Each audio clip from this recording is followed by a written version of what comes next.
What up? What up? What is up with the chat? What's up? What up? What up? What up, fellas? What's up? Y'all know what time it is. It's Talk Shit Tuesday.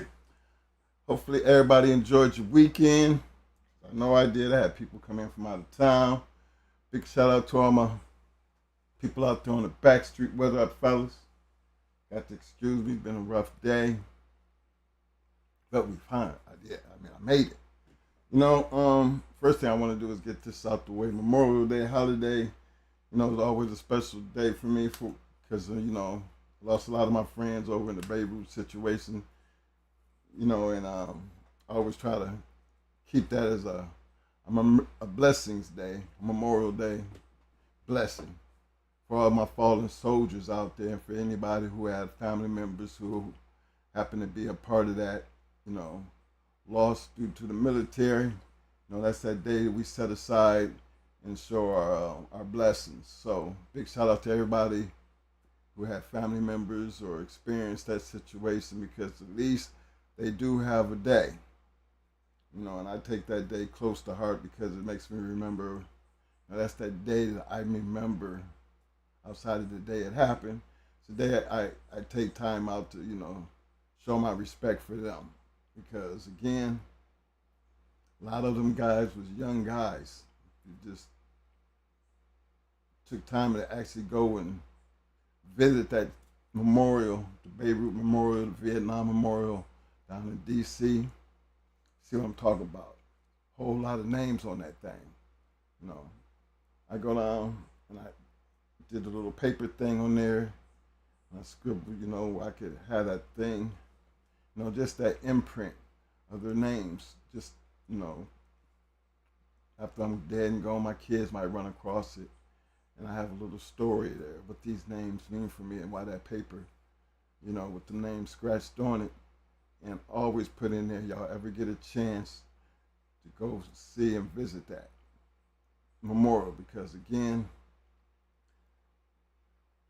it's a time that you have to remember those type of things because you never want the fallen to ever be forgotten. We always talk about forgetting people. That's just one of them things that I just find it hard that you can forget unless you had a family member that was caught up in something like that. It's hard for you to ever forget because that Memorial Day will always be a day that you'll always remember. And it doesn't have to be that day. It'll always be a remembrance every day. So big shout out to all my people out there who experience that and know what it feels like and understand it's not just a day, it's a Memorial Day to remember our fallen soldiers. Fellas, I'm here today. Not really here today, but I'm here. My wife is going to her little cancer thing, and tomorrow will be like one of them days to see if it, it got worse or it's getting better. So it's been kind of a hectic day trying to deal with that situation because again, it's almost like another big day. Got to get ready for the good news or the bad news. But in any case, just dealing with that throughout the day and coming off this weekend, I had people come in from out of town. It was just a good, happy day.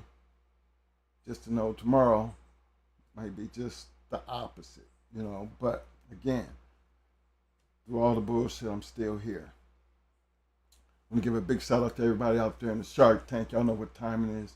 Fellas, I don't have my phone and nothing in front of me, so I can't really get that shout out like I want to. But as soon as Mo get in, I'll be able to get back to that. Big shout out to all my people out on the back street. What's up? Y'all know what time it is. Roll them up, get them drinks together, sit back and relax, get ready to enjoy the show. Don't forget to take that poll. It's not a wrong or right answer. Y'all kind of know where we stand on that, as far as the Jeep and anything we talked about it. But I didn't really get a chance to see how our viewers felt about it, So don't hesitate to hit that like button and also participate in the poll. You know, I was looking at a bunch of pedigrees. I got a couple of my friends, a couple people who've been calling us, and it's just amazing how after the years that have passed, that I look at pedigrees and I still see people who are doing some fabulous breedings. I mean, fabulous. That you would think that it fell off, kind of.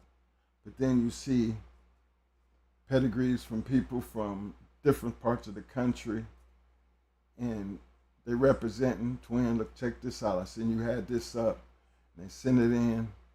And they call in and we talk about it, and I just felt that was like it's amazing to see that how people are doing these breeding. I'm gonna tell you one that stands out,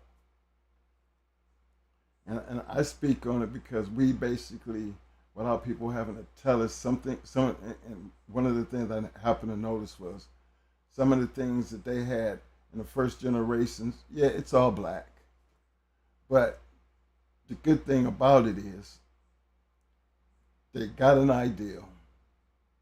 You know, they got a breeding program, and they stuck to it, and they see that the things that we talk about on this show, some you might not know how much it matters to some people, but it really does. I've seen pedigrees where people started their whole entire yards over, and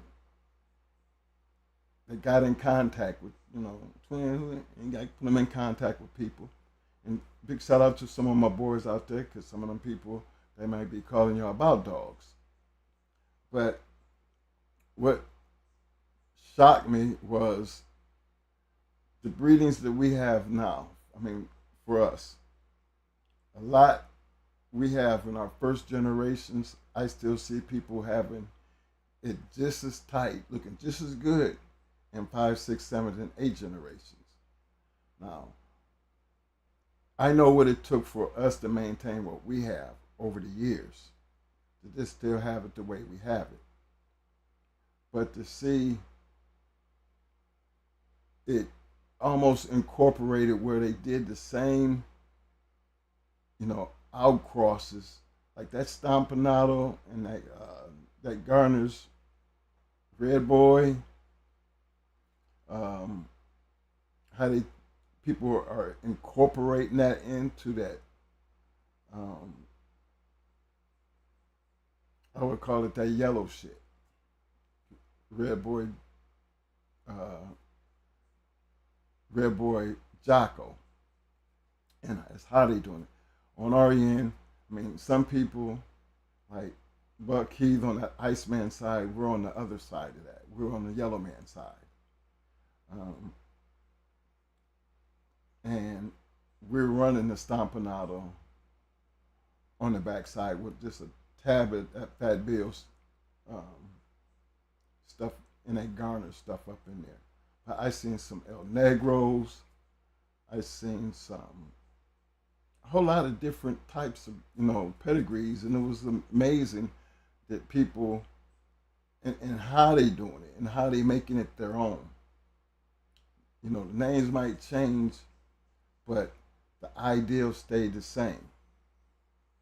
So that's a big shout out to all my people out there who shared those pedigrees, and give us a chance to sit back and look and say, well, damn, you know,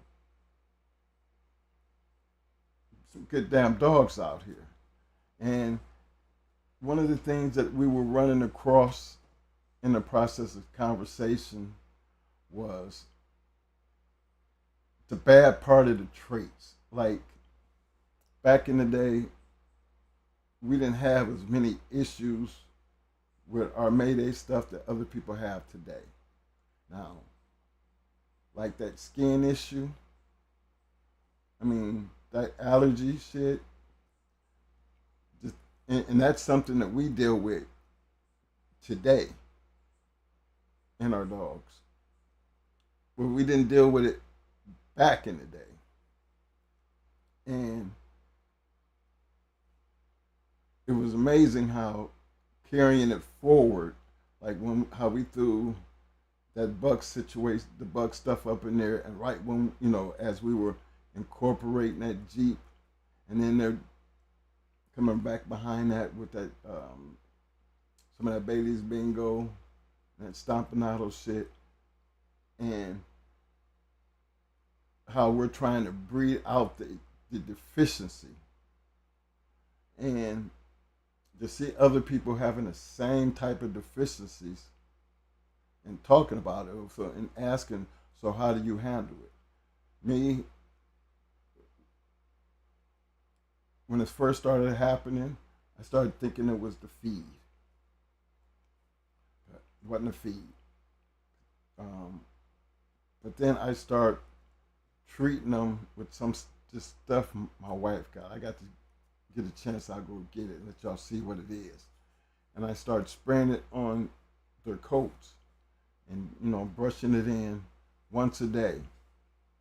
And it didn't make it all the way go away, because what it looks like little like hives, they spot up. And one thing I noticed when I had her working, it all disappeared. So I thought it was a protein issue, because I could work her and it would disappear. Stop working her and it would come back. So I got this stuff my wife got, and we tried it. I mean, like I said, I'm gonna show it to you, but it actually cleared it up, not completely, because down between her, her legs, and yeah, this, yeah, some places on her underbody, and her sister got the same thing, and her brother, yeah, all three of her sisters and the brother, all of them going through the same thing. But we tried the same remedy on all of them, and it actually works. So that's just one of them things that I don't know if it's the, because we didn't do a lot of brother sister breeding. We didn't do a lot of that breeding that got us to where we have, as far as keeping our stuff tight, was basically stuff that we had over the years and slowly incorporated and brought everything forward. Because again, working animals, if it don't work, we don't mess with it anyway. So we always try to keep that incorporated based on keeping everything close, but not to the point to where we got to find ourselves doing inbreeding. So, and that's kind of hard, is when you're sitting back looking at things that these bulldogs go through, like skin issues, the allergies. I remember I had one here a couple years ago that had seizures.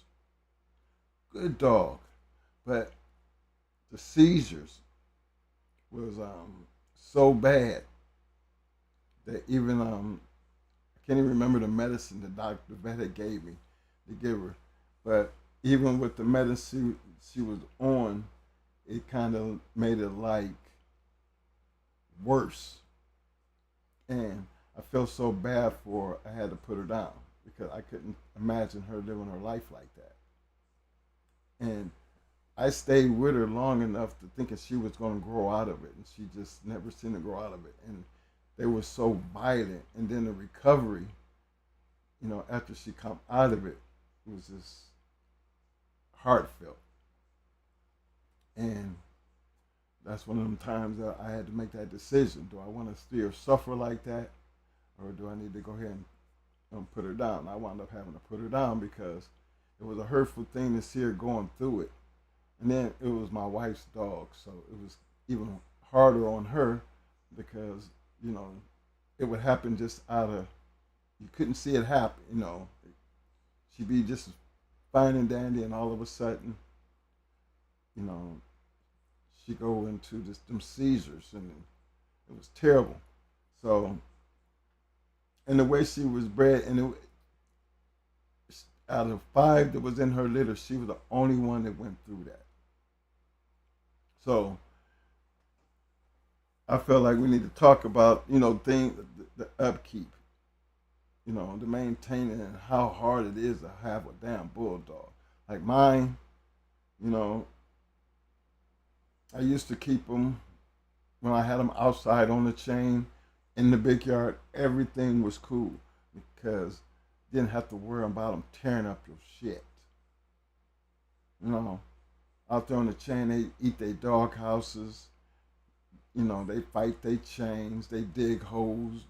Holes like they trying to dig the china.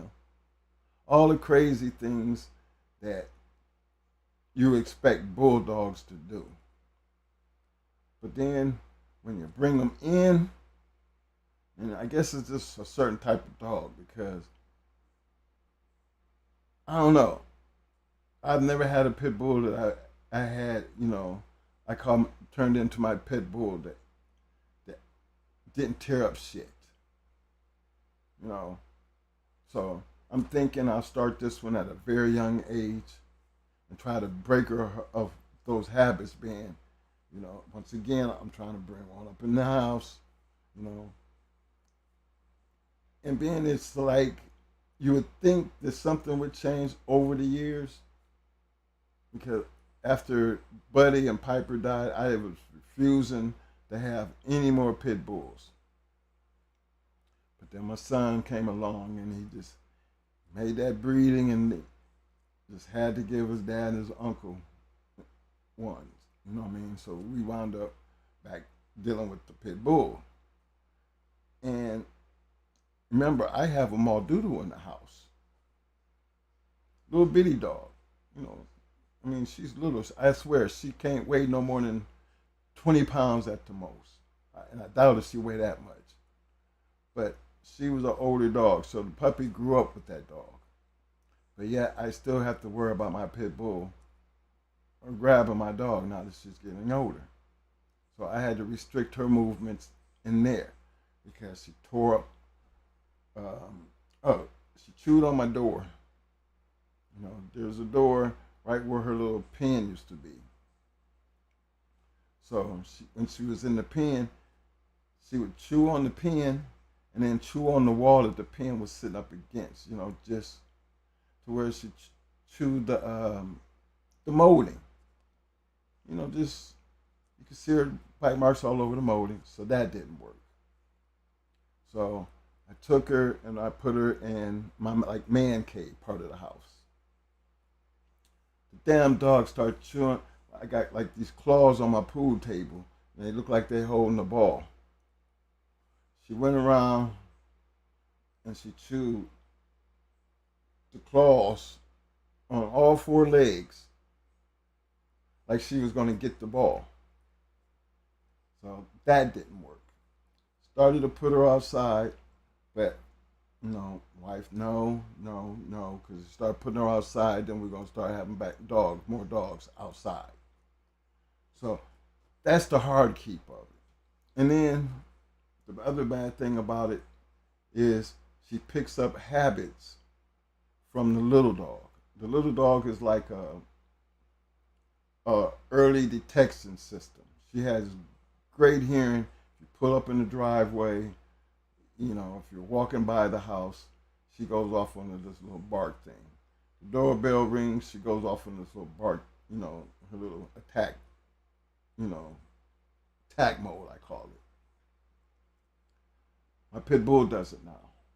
Now, my little Maldoodle, she can get up on the edge of the couch and on the armrest of the couch and sit up like she's, just sit up and peep out the window. Come home over the week, after being out with the family, come home. I got both these damn dogs sitting up on my damn couch, and the damn pit bull is trying to sit up on the couch like Lily, because that's what her name is. The little one's Lily, and the other one you already know is Hella. So I'm looking now. Hella won't be 2 years old until August. So So I'm looking at all these things. Now, remember, I left the house and let them both, the entire, they both running around the house because I'm trying to break her out of having to chain her up or cage her while I'm not home. So this is what I come home to. Now, nothing's really tore up. And I have a camera in the house, and you can best believe I'm scanning the house to see how they getting along. Because last thing I want to do is come home and my damn pit bull done kill my little doodle. So the relationship evidently is getting better. But I still haven't got by to tearing up shit. You know, the shoes, the shirts, the towels. I don't know what it is about the towels and the shirts. She'll grab them and then hell, the towels she take them and use them as pillows. The shirts she just rips them up. I come and see all my shirts, even my two work shirts, just toe up. I don't understand why. Are you tearing up shit in my house? So maintaining these dogs for those who, I understand we've had big yards, fellas. We've had big yards. And we understand all the shit, the digging of the holes and the chewing on the dog houses and the pans toe up. You try to give them, do everything to try to calm that down. And I even do, mine, I think she helps me stay in kind of shape because she loves to work. Now, I hate getting off work to have to go back to work. You know what I'm saying? Every morning they're in this cycle of every morning you get up, they do a mile. Imagine after waking up, I got to go out and do a mile with this damn dog. Because if I don't do that, I'm gonna hear her cry. Or she gets into that, what do we call that? The zoomies. We call it the zooming. Because then she zooms throughout the house. She don't have no breaks. It's like having a kid that you got to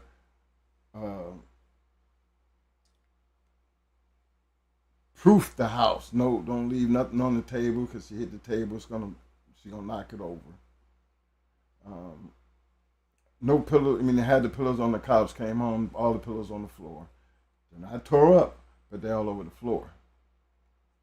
So I look at the hard keep of these dogs. The little dog, she's rough. She can handle herself because one thing I do notice that they play. But the bad thing about it is, the bulldog, her playing ain't playing no more. I can't tell the difference because yes, she wants to play with it. She'll pop her across the head and they do that But then sometimes the little dog want to play, and Heather don't want to play, and she does. She grabs her and do the little shake thing, and I got to scream. So that's an attitude change where now it happens out of just, for no reason. You never know when it's going to happen. She wears a shock collar because I don't know where I might be at, and if that happens, or my wife, I might be at work or something, doing something away from the house, and it happens, I gotta have a shock collar because that's the only way my wife gonna get her off of it. She got to hit her with it. But that's the hell that I go through just for bringing them in the damn house. She's still animal aggressive. That's another thing. I'm not trying to break that spirit, but again, it's not something I trained her to do. It's just automatically in her. So the keep of these dogs, and for people who are not used to that kind of stuff, I can see why some of the things happen the way they happen. And we deal with dogs, but that's just one of them things that you cannot get around when it comes to these dogs. For some odd reason, they have some of the craziest diseases. Now we have Malinois and Shepherds, and think about this. We don't be worried about no skin diseases, nothing. The regular warm them, shots periodically, no problems. No, now Mo got he got a young Malinois, you know. Did what's her name? Mayhem. Yo, she got the perfect name. You got chaos, and then you got mayhem. Mayhem is like my pit bull. Loves attention, speedy, love to work, no breaks, and jealous. You know, if I'm petting chaos, she's doing everything she can to get him out the way. Same thing I go through at home. That's why I don't share that kind of love with with Lily and Hella, because Hella is like mayhem. She starts jockeying and she attacks Lily to make Lily go away so she can have me all by herself. So I know some people can get away with that, but I still believe it's all about the breeding of the dogs, them traits. And just because ours are bred the way they are, we have to take the bad along with the good. Because it's nothing that we did to train them to be like that. It's almost trying to train them not to be like that. And that's kind of hard to do because, again, I don't spend time and tell her how to sit. No, she knows how to shut up when I say shut up. She knows how to go to her spot when I tell her to go to her spot. You know, I can turn her loose in the yard. Long I got that shot collar. All I got to do let her hear that beep beep, and she understands that beep beep me and come back to me. So she has some training, but I try to let her just be who she is. Now, when you got a yard of dogs, and then like I said, we had 80 and broke it down to 40, but yet we could actually still go on the yard, and Mo could tell everybody to shut up. When he used to hit the yard, everybody glad to see us, and got 40 dogs just going nuts because they know it's feed time or play time or time to get off the chain time. And everybody used to just raise hell. And he would let them get it out the way for about 2-3 minutes until he get himself situated. Then, you hear that big screen, shut up. And everybody was shut up. For the ones who didn't shut up, they end up learning why the other dogs would shut up. So training never stopped, but the upkeep and the maintaining and being able to, to me, training is more like an everyday process when you're dealing with these dogs. We always tell you about spending time with them. Okay. That's a part of the training because if you spend time with them, you'll know the things that you can enhance and the things you can discourage them from. I try to discourage them from, the food situation. When I'm feeding one, feed the other one on the other side of the house. Because Pit Bull finish hers and then she'll go after the little one's food. But I broke that up, got that part. So there is a training process even raising these dogs, especially if they're in a house type of dogs.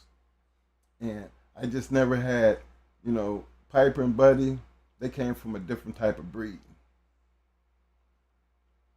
These here, different type of breed. They still got that crazy Mayday ass shit in them. And you just can't get away from that nutty ass. And that's what I call it. That crazy ass just out of clear blue. There's no way to fix that. If you try to fix it, you're taking away from what they really are. And as far as she's never been sick, so we haven't, been on and deal with the outside stuff. I don't, got this shot, so I haven't dealt with the Belbeezy and all the things that we used to have to deal with on the yard because on the yard things was a little bit different. it's almost when a dog got sick out there in the yard, it was almost like a nuclear zone. You know, find out where the problem come from. Let's contain it, quarantine shit, and figure out what the hell's going on before it spreads. Now, we've had some terrible things. Like Buck Rogers to me was a terrible situation. How in the world you gonna be out there one day, fine as hell, don't see nothing wrong, and then in less than 15 minutes later, he's dead. Perfectly healthy dog, would have never known there was anything wrong with him. And he was on the yard for the other dogs, even though at the time he was away from them, but he was still in a safe place. And to see that happen, couldn't explain it to this day. But we've had things like that happen. Um, Terrible yard accidents. We had to piece them back together. I mean, open heart surgery almost. You know, I mean, just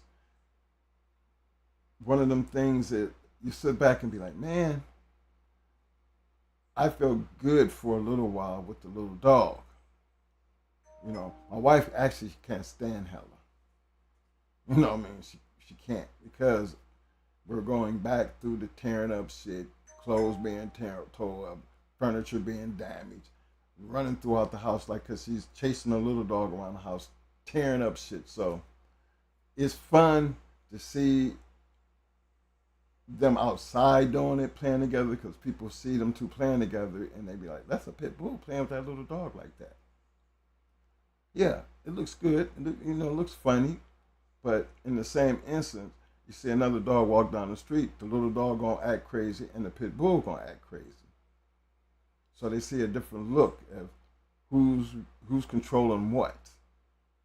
So, but me, I'm one of them conscious ones about I know these things. I don't overlook. I don't pretend like I don't see what I'm seeing. So I literally eliminate certain problems.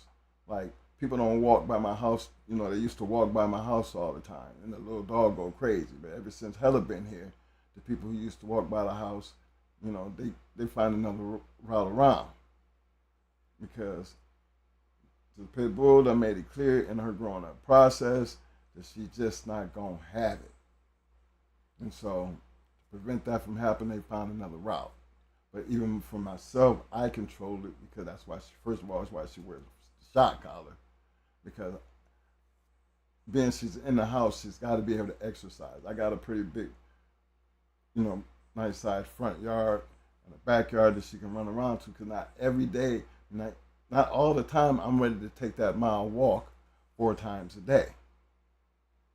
Because growing up, when I was going through my situation, as she was growing up, I would take that walk 4 times a day. Because they would all tell me, you know, I'm trying to get myself back together after all the shit I went through. So yeah, I got used to taking that walk. But now that I'm back up, first thing in the morning, middle afternoon, then about 6, 7 o'clock, and then 11 and 12 at night for that last walk. And you get on that kind of routine, these dogs get used to that type of shit because it becomes a routine for them.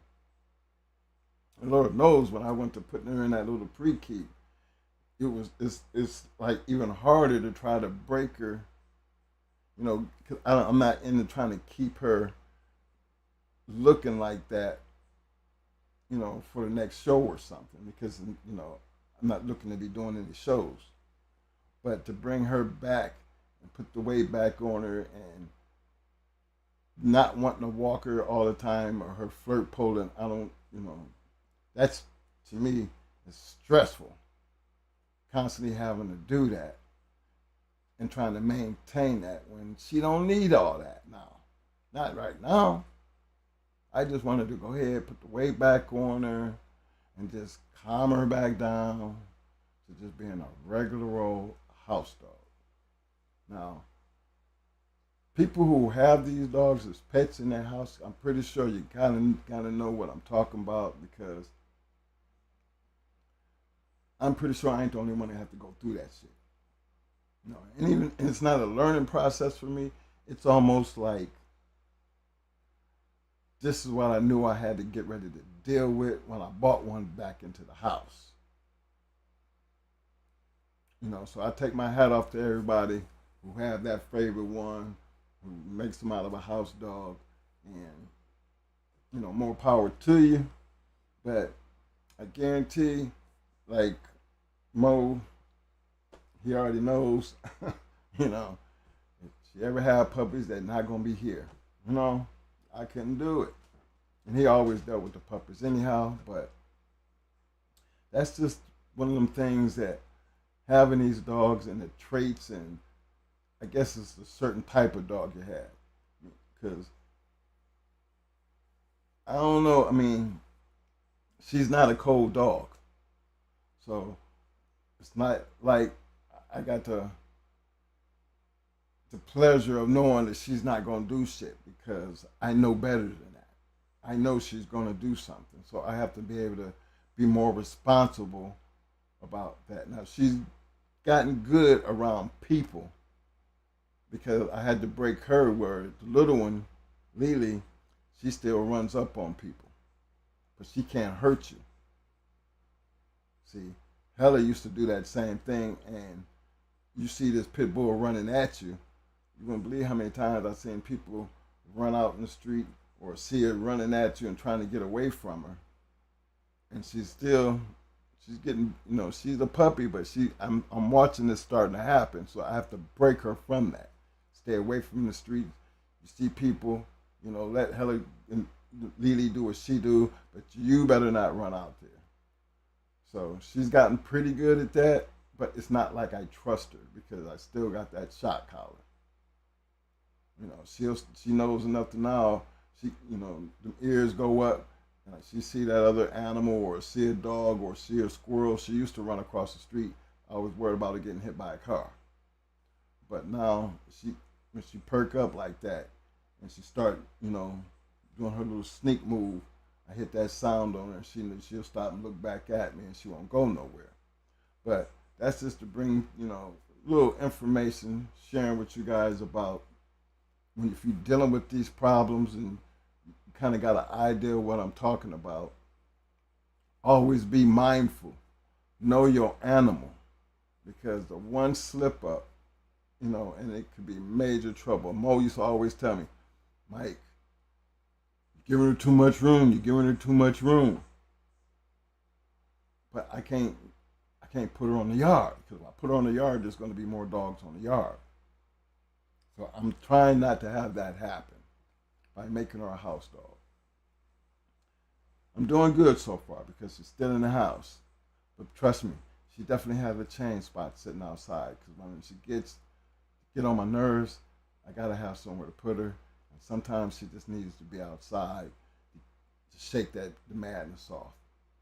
Um, I used to have the backyard fenced in, but I got to pull my trailer in and out of there, and it cost me a little bit of change. I had to put that fence back across to block her from back there, and then again, running around giving her the backyard is just even more dangerous because of all the stuff that, you know, my important stuff that I have, like my lawnmowers.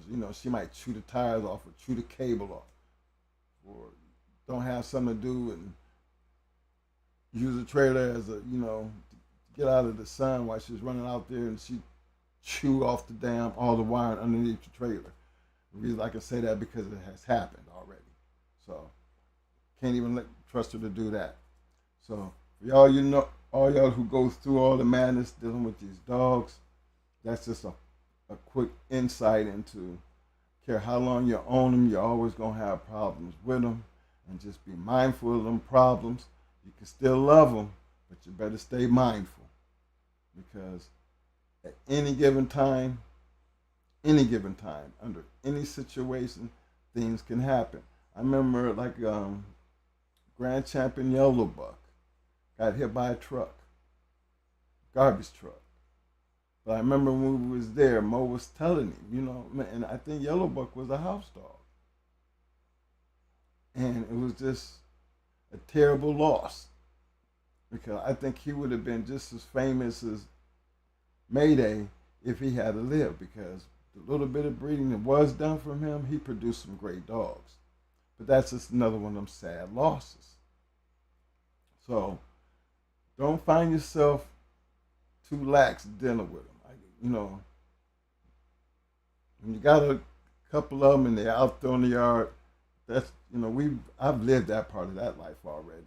You know, that's why I'm real hesitant about even dealing with puppies or even trying to see, what that next breeding is going to look like. Just because that means there's going to be a whole bunch of more dogs, and then we don't sell dogs, so that means we got to put them places where somebody's going to take care of them. So before we dive off into that venture into that world, I'm just going to sit back and just let them grow up, and we'll go from there. I told you, it's just a matter of time. Can't keep letting these heats pass. That's for sure. Mo just refuses. No, man. We need to get them heats out the way, man. We need to get some on the ground. Because he got, he's a professor.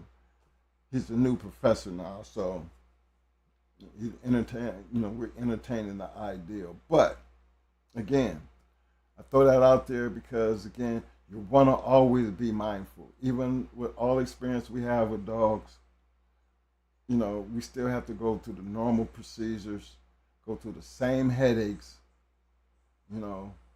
because I'm trying to make this one here a part of the family. And it's just like having grandkids running around the damn house. It's been so long since I had kids running around the house, I have like, my own seizures and shit. You know what I mean? Like, hear all that, grandpa, and zoom, shit flying all over the house. I'm like, man, I done did this shit here before. Oh, hell no. When they leave, what time y'all flight leave? When? One of them situations. Because love them to death. But, hey, too old to hear, I go home. You know what I'm saying? I kind of feel like that about the damn dog. But my man Mo done stepped up in the house. I'm going to let him take it over from here. And, hey, y'all don't forget to hit that like button. And big shout out to everybody who showed up. And we'll take it from there. And excuse me, because, today is not a great day for me. You probably can hear it in my voice. Because it's kind of a little shaky. Because, sometimes you got to get loud with shit. And just an aggravating day for me. And then I come in here and have to throw all this stuff together, trying to being 15 minutes late, But I'm here. So keep doing what you're doing. Don't forget to hit that like button. If you haven't already subscribed, make sure you subscribe. And don't forget to take the poll.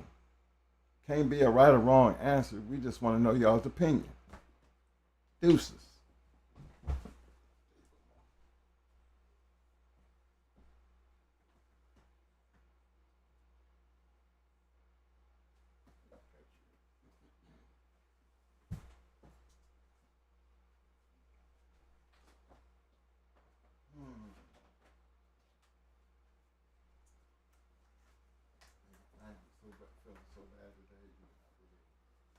Feeling good, man.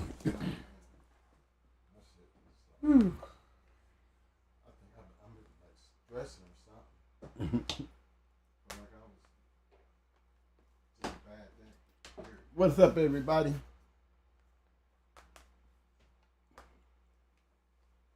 I'll just be tired.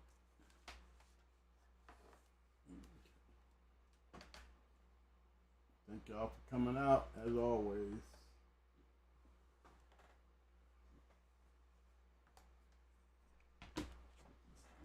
Stuff together right quick here. What's the poll about, money? The poll question tonight is a match in history that never happened. Champion Jeep and Grand Champion Angus. Who would you have picked to win? Oh, we're going that one again because I cut it off the last one. Yeah, I didn't get a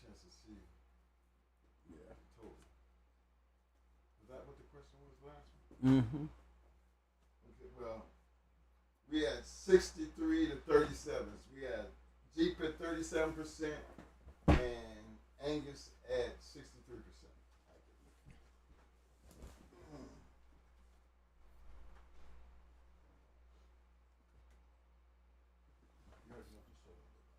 Not really.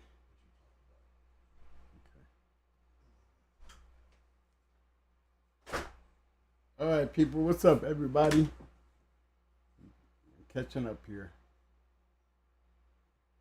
Talk shit Tuesday. I just got some. I just want to first start off with questions. Hey guys, there's a lot of questions. Guys be coming to me after the show. They all have. Everybody have questions, and a lot of the questions I be getting be having to do with medication. Some of these things that some of you guys have been told, I don't know where y'all be getting that information, but you really do need to research. Y'all have to do research. Uh, One of the good books back in the day, it used to be a red book called the Merck Veterinarian book. That was like my holy grail. Then I got the green Merck, the updated, and that was that book right there. And there's another one I used to use. It was, but that one was given to me by a veterinarian who had went to college, and he gave me his book. But you got to have some type of time to do your own research. Don't just do shit because somebody told you just what you need to do. Take the time to investigate and research for yourself. If you don't know why you're doing it,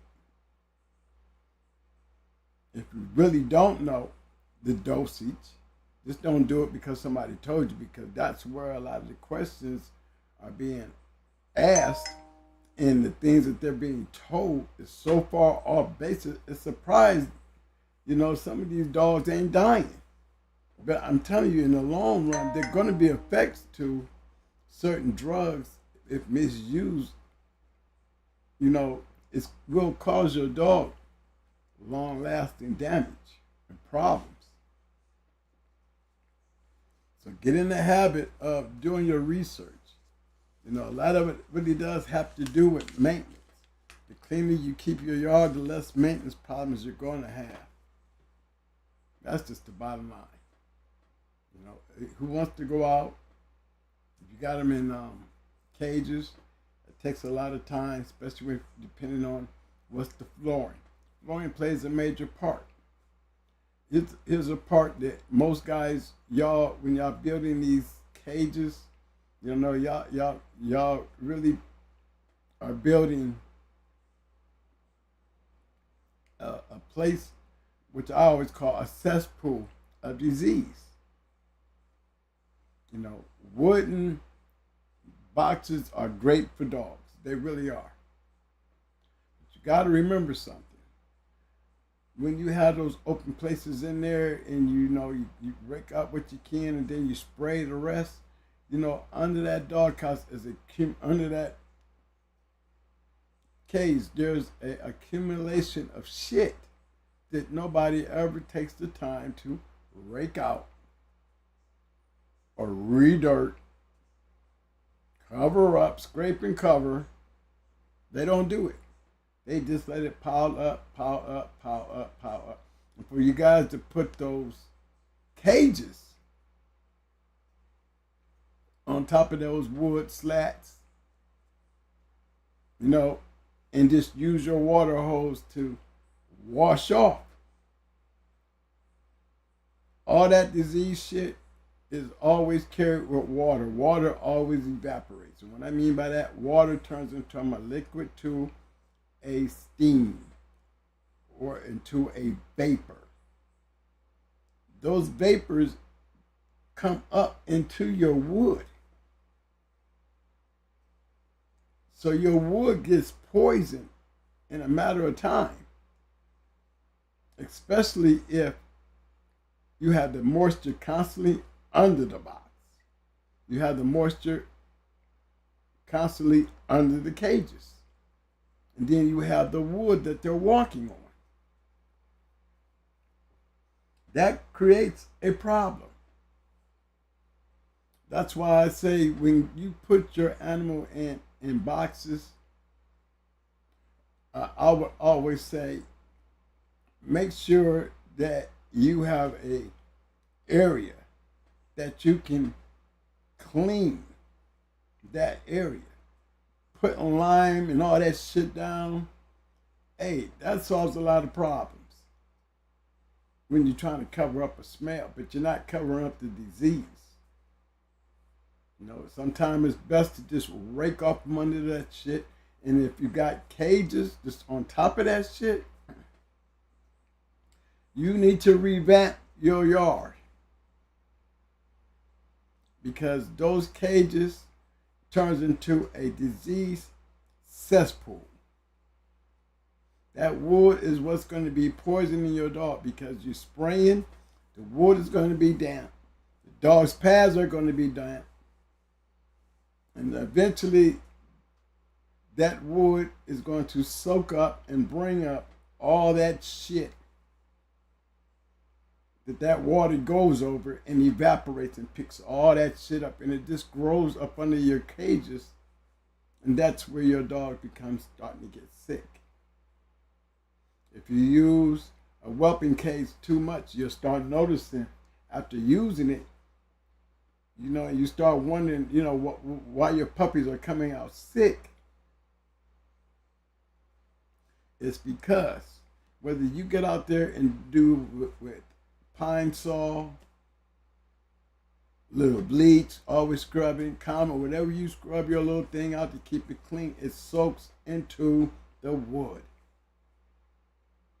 Because we're constantly wetting the wood. And it will create a problem. It will become a death chamber after so many litters. That whole thing would need to be rebuilt or burned up because it will have an effect down the line during continuous use. I know most guys that have these things, you know what I'm talking about. If you're wondering why these dogs are getting sick, it's because of the wood. It's because of the wood. If we could all have the sliding pans under those things, it would be the perfect ideal. Because the sliding pans, you can slide out, spray them off, slide them off from under your shit, and you got nothing there. You know? It's a good idea, even if you're building your cages, those breeding boxes. You know, you got to have something under there to catch that shit to be able to clean it. Don't leave it on the ground. You're stepping around it, but eventually, every time it rains, water flows, that shit's going to be coming outside the very area that you're walking on. Little things like that. You know, if you really think about it, for those who can walk in their yard and look down the mall and say, damn, Twin is right. That shit, dude, I see what he's saying. You got to have a disposal area. You got to have a disposal area. Whatever that area may be, you have to have a place to dispose of your dog shit. I used to have big ass holes off to the side, and I used to take and fill up my trailer because I'm raking up a lot of dog shit. And I used to have it on a trailer that I could back up with my four-wheeler and dump down into the hole. When I was up north, I had built me an underground digester because I had my dogs on concrete with the cages on them. But I had built me a little, when they poured my concrete, I made sure that I had me a little space there, that when I sprayed off and did a runoff, I wanted a wall. I didn't want a wall to go over it down onto the ground. No, I wanted a little uproar so that when I sprayed it and my water flow, it flowed into a little ditch. And where I can take my hose and just go down the back of the cages and just spray that area right down into my little trench. And that little trench will lead to this hole. And in that hole, I would have me a big ass 55-gallon drum sitting down in the ground with me some pipe, got it with gravel all around it with holes in it, and use that digester shit to put in there and get it. But up north, I had to dig it down so deep because of the freeze line. And imagine cleaning out cages in the wintertime. Imagine that. Imagine going out there trying to hit that shit with water, and just as soon as it hit there, it turns into an ice bed because it's so cold. And how many times you didn't have to go out there damn near and had to chisel up ice out your kennels. So that's an even harder task. Dealing with cement in the winter up north. Snow, freezing ice, you know. And this is for the people who are being forced to put your dog in cages. Keeping your yard clean is very difficult in those type of situations. You really got to be motivated. You really got to be energetic because you're going to be working. And it depends on how many dogs and how many cages you have. You know, it comes work. When you got them out on the chain, you know, it's so much easier when they're on chains because they can damn near keep your area graded out through their running. You have trees around you. You know, for those who have dogs that dig down to roots and use roots as flirt poles and treat it like it's a hide and spend hours yanking and snatching and digging down to the next root. Well, you know, you got holes all over the yard. You got to cover the holes. Because when it rains, those holes will be filled with water. If you're out there in an area where you got a lot of trees, you're going to have a mosquito problem. Because those little puddles that those dogs dig up, yes, eventually it does soak into the ground. But when the ground gets saturated, you're going to have a pond. And you're turning your chain space into a cesspool of problems. For those who had those dogs to dig, you know, you might as well just get you a mound of dirt and have to take that time to fill in those hoses. Every once in a while, you know, sometimes you got to damn near feel like you got to bring some dirt in because the chains, they bring their own little trench, you know, from them running and dragging across the ground. Well, see, that dirt ain't going nowhere. It's only going to the outside of the radius. You know, you see it going down. At some time, you got to go out there and bring all that dirt back into that radius. That's all. You got to bring it back into that radius, bring it back out there, and let those chains, smooth that dirt back into the ground and build that area back up. Don't let it just sit there until you got that. Here's the chain space here, and then around the chain space, you got this down near barrier. So when it rains, you know, you're filling up the down radius area with water, which is going to create a problem. You know, when it rains, it's going to have your dog in water. And the worst thing to do when you have your dog in water is be in the woods because mosquitoes lay eggs in water. You don't want to have no sitting water. You know? So I think to me, when you're doing a yard, I think that's the hardest part of maintaining the dog. It's the yard itself. How economically are you chaining out your dogs or keeping your dogs? Laws have changed where you guys can't even put them on chains no more. Laws have changed, like here in Florida, you can't even have your dog in the barrel no more. They don't see a barrel as a good place or a good thing considered as a doghouse. Shit, they don't even consider here in Florida, if you was on a chain, which in the area we live in, you know they got to be in a fence. But you know, I used to trip on the fact that we know how to keep our yard safe on the type of chain you put on your dog.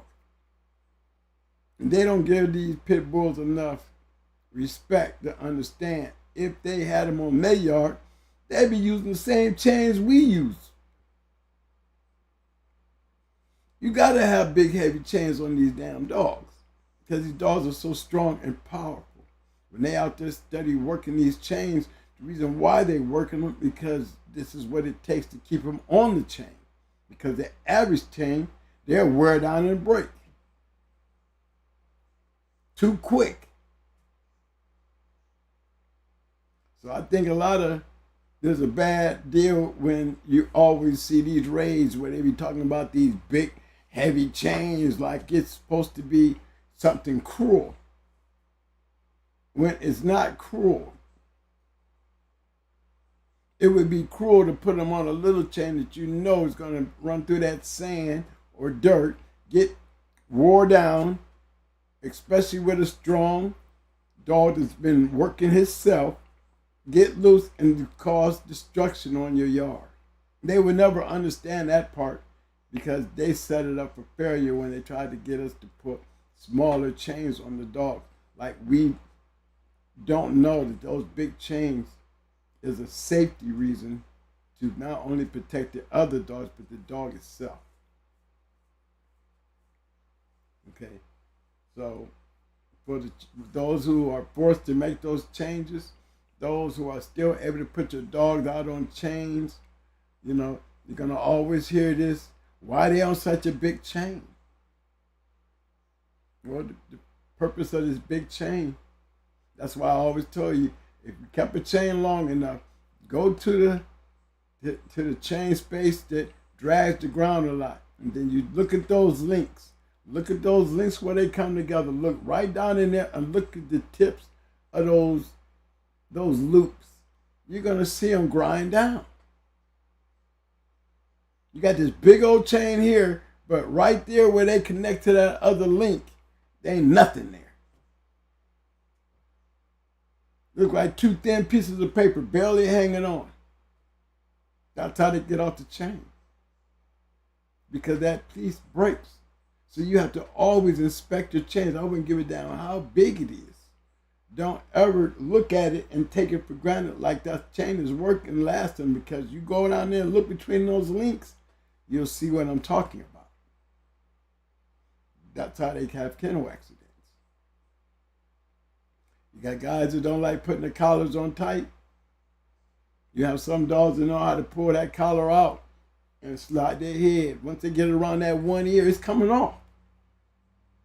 So if you got a chain that can hang out there like that, a little collar can hang on them when they're stretching, you got that little gap that you can stick your hand in, that's too much loose collar. The dog will get off. Because all he has to do is turn his ass out and start pulling that chain, and I've seen them do it. They be pulling, they'll turn their ass to the edge, and they'll start trying to back out the collar.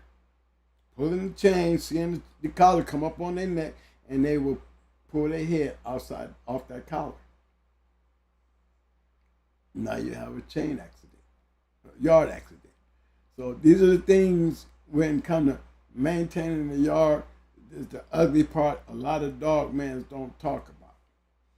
Because when you got a lot of dogs, that's a lot of raking, a lot of shoveling, a lot of preparing, because you can always have that big old barrel that you run around with and load dog shit. But if you're sitting on a yard, if you're sitting on a yard with a bunch of dogs, believe me, that barrel better be on some damn wheels or better be on a trailer to drag, because that shit gonna get heavy. Some guys, they flip the yard. What that means, instead of picking up the shit, they take a shovel, dig a hole up under the shit, and turn it over. Which it works fine if you get it down there deep enough. But in time, guess what you're going to be running around with? That area is going to become a cesspool of dog shit. That's what the ground is going to be. Mother Nature's going to come down. It's going to soak through the grass, through the dirt. It's going to do its thing to the shit. But again, when that water mixes with shit, everything that's in it that goes up in those vapors is going to come right up off that shit, right into those vapors, and it's going to come right up through that ground. The water is going to break all that shit down, and it's going to come up to the top at some point because of evaporation. So that is one of the hardest things that we don't talk about when it comes to caring for the dog. We can talk about worming them. We can talk about the shots. But let's get inside that area, that chain space, them living quarters. Look at the possibilities and all the things that I just spoke about, and go and see where you stand in this conversation. How you gonna get this? You didn't build a nice looking cage, nice looking kennel. Dogs sitting straight. You're gonna have them on concrete with those cages, but you got an edge. There's no runoff. You run all right into the dirt. So one thing you're gonna never do is you spraying it out the back of the cage. You're never gonna walk behind the cages. That's where you're spraying all your shit and all your shit you didn't pick up. You just spraying it all back there behind the cage. It's still a cesspool of disease. Unless you get back there and you rake that shit, you're making nothing but a cesspool of disease. You don't even want to walk back there. You smell it too. You rather go back there and try to throw some lime or some shit like that over it. Sometimes it's even wise to go and take that area and take bleach. Mix you a big old thing of bleach, water up, and go back there and you spray those areas. Make a big yard thing of bleach and spray up under your wood. Remember, it's bleach and chlorine is the same thing. Remember, you shit in the pool, everybody get out the pool. Motherfucker just dropped a turd up in here. Could be anything in that shit. They clear the pool. They let the pool run for about 30 minutes with that chlorine in, everybody back in the pool. So you just think, same thing. When you got those water systems, what do they have? You have bleach. Now, this is the very water you drink, yet they clean those beads with that bleach. That's how they recycle and regenerate those little beads that you have in your water softener with bleach. So be wise to take advice. The only bad thing about using bleach is you can't go spraying it on the surface of your dog houses or on the cage, because now you're getting bleach all down in the wood, and you're gonna get chlorine poison, and the smell of that bleach, believe me, after a while it turns into some other shit that actually turns into a disease that can kill your dog. So it's not wise to use bleach on wood. Bleach is used to be sprayed and eliminated, washed away. Let Mother Nature handle the bleach. If you can get up under your dog, those cages to have those holes in it where you've just been spraying shit down in there, you know, shit. Sometimes it might be able if you got it high enough, you might want to be able to put some holes into your stands that you got that wood nailed down to, and get down in them slots and squirt bleach up in there. If you got to put little drill holes back in there. For those who do it behind the house, let everything fall off behind the concrete, go back there and take some bleach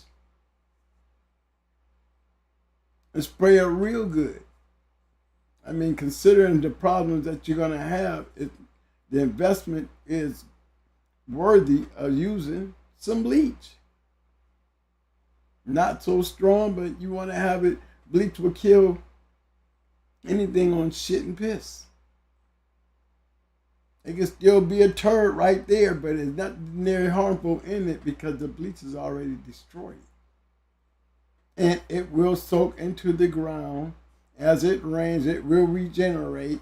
And it's like the last long-lasting thing if you add that into your cleaning of your yard.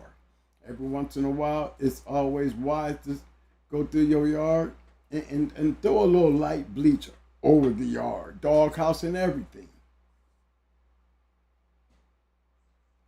Don't soak it, because remember, you don't want to get chlorine poisoning on your dog, because your dog will absorb it through its pads and get sick. So you have to be careful what you use. What, on bleach? Well, I always say if you can smell bleach, it's strong enough. If you can't withstand the bleach, then it's too strong. Dilute it. You know, I think a gallon of bleach will take care of a 55 gallon of water. Take a dog house, instead of cutting it up, you know, use it as a storage place to put your bleach water. You know, it comes in handy. You know, I used to clean my bowls. I used to take in, I had stainless steel. So all my food bowls, I mean, I got so many damn dogs. I mean, I had so many dogs that I had a lot of stainless steel bowls. And I used to feed them, come back through, pick them up. Come back through, take all the water bowls, whether it was concrete. Sometimes you had to have the concrete if you wanted the dog to keep water. Or the little galvanized pans, you know, they wear out because that bleach will tear them up. So I was never a fan of them. I would have had me just a nice big old, you know, 12, you know, one of them big ass stainless steels that I could just drop down in the water, swap it up with my bleach water, and fill it up with water. I'm guaranteed not to have no green shit floating around, because I got the bleach is still there. It's still sanitizing the water, even though it's not a lot of it. Because when I bring it out, I got another thing that I would drop it in with my little fresh water to wash the shit off. Everything was wash and dip, wash and dip. So I always had a stainless steel yard. And for those I couldn't deal with when it comes to giving them water, I take that bleach bucket and still drop a concrete block of water bowl right there in it. Why? Because that concrete holds mold. That green shit y'all see in there, you leave water in there too much. Yeah, get that shit out of there. You already know when you drop it in that bleach, that shit gonna come right off. It just takes a little time. You know, and that's where that change space becomes so valuable when you're doing the math and what you feed and what you cleaning every day. Is it worth all this extra shit? Everybody has to serve their purpose. And it sure as hell better be worth more than me just liking them for me to go to such a purpose of taking care of them. and the things that I have to do to take care of them. So I was real hard on chain space. Everybody had a value that continued to stay on that yard because the chain space had a lot of value. It cost money to maintain each and every single dog in each and every single chain space that I'm using. A lot came along with that. You can have the healthiest dogs in the world. And a lot of you guys got nice looking dogs. But you start adding them 3 and 4 and 5 years to that shit, and you know what you run into. There's a whole lot of old dog men out there gonna be like, these are the parts they don't want to talk about because they don't want to tell you. You know, there'll be times that, you know, their yard get raggedy because it takes so much to do it. You have to stay motivated and you have to stay dedicated. And my thing was always to make it the easiest way for me to maintain this yard efficiently. All the way down to having to spray for fleas. You know? My dip, 55 gallon, a permanent thing. Everybody taking a bath. Everybody getting baptized. Permanent thing and mineral oil. 55 gallon mixture. You're going to get the permanent thing, going to kill anything on them. And that mineral oil mixed with that permanent thing going to give you that oily sheen, that evaporation is still going to evaporate the liquid. But what about that mineral oil that's still holding that permanent thing on your dog's coat? Mosquitoes don't like that shit. Ticks don't like it. Fleas ain't going to be able to stand by it. And if you run into a flea problem where you have to treat the yard, take the same idea, 55 gallon of permanent thing, instead of dipping the dog, get you one of them machines or one of them waterbed pumps. Take your pump, hook your hose to it, stick that thing down in that water and pump you some water for those who can't get a hose out there to stretch. 55 gallon water drum and a waterbed pump will spray an area. Spray an area. You want to do it every 2 days until, you remember, fleas live 12 days. So a 30-day cycle will eliminate any yard that's infested with fleas if you do it the right way. Like I said, like I smell bleach, I want to smell permethane. When you got that permethane on that ground, the ants, the flies, everybody, the ants, they start walking across that nuke zone, and they've been telling you they be crawling on their chest. No more ants in my dog food bowls. No more bugs or them little sand fleas. If you want to build them little holes, all that shit, everything ceases to exist. I mean, literally, the dog chain area has no animals, no bugs, no insects, no nothing until you cut that treatment and nature goes back to working and everybody feels like the ground is safe to get back on. But if you had a yard problem where you had fleas, that's the way to address it. You want to get them off, and it takes 30 days to do it. Just like they say, put the front line on. Okay, you got 30 days to get your flea problem off your yard. You shouldn't be going into day 45, 60 days still fighting fleas or finding yourself still having to use frontline on all your dogs. No, you address the dogs by protecting the dogs right off the back. Keep them off your dogs, then you address the area.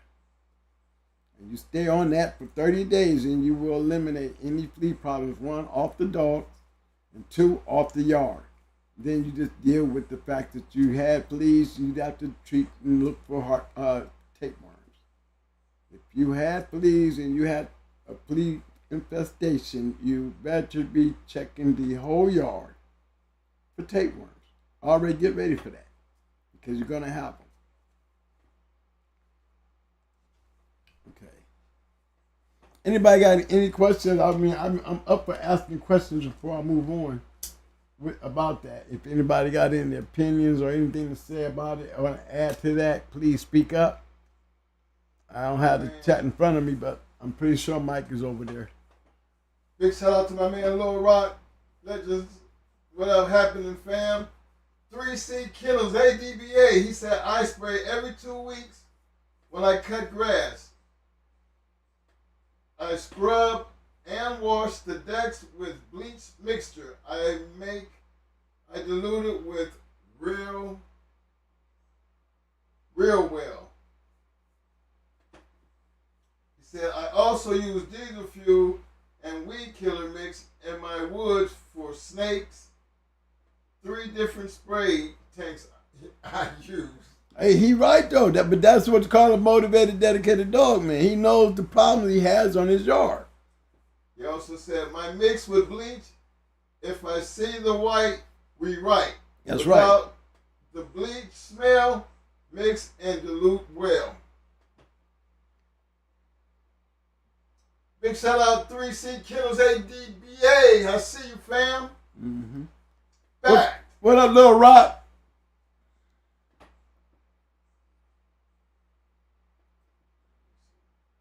Yeah, you see, that's somebody who's already preparing for war. You know, he's prepared for war because that's exactly what it is. You know, and he cares a lot. When you step into your yard and go that far, like I feel him. I really feel him. I understand exactly what he's doing and what he's saying. Because he don't want to be feeding and dealing with a whole bunch of shit, so he's staying on top of that. And that's what it takes. It really does take that. So I mean, I liked that because it does take that. My man, Mr. Derek Lockett, appreciate it, Derek Lockett. He said, Martin's Permethrin 10% multi-purpose insecticide concentrated 8-ounce bottles. No, baby. You want to get that 36 point. Martin's got some good shit, but they got the 10%. No, they got to go out there look a little bit further. Get that 32 ounce. I think it's 32 ounce. With that 36.88% permethrin. It go a whole lot further than that 10%.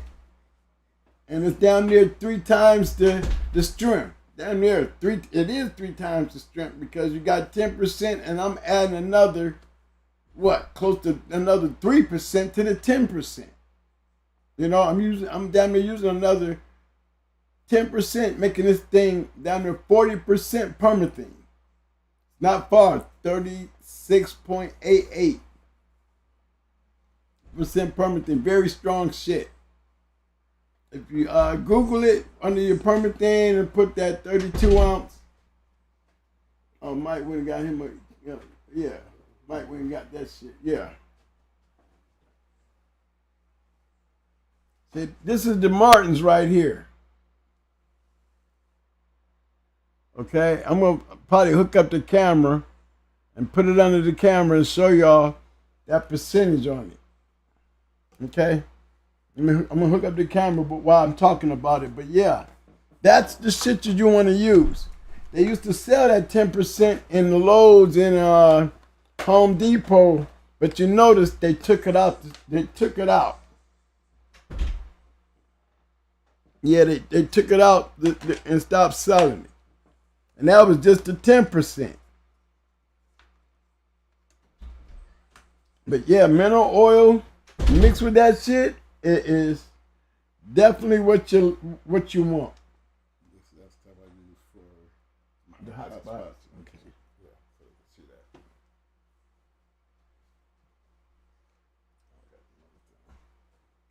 But yeah, that was a pretty good one there, dude. When you got to do that, I mean, I was like that, man. I am anal about my yard. I'm telling you, I was anal. I didn't like dog shit. I really hated dog shit. I'm on top of the dog shit. I don't like dog shit. I mean, you want to know what Twins' pet peeve was? It was dog shit, y'all.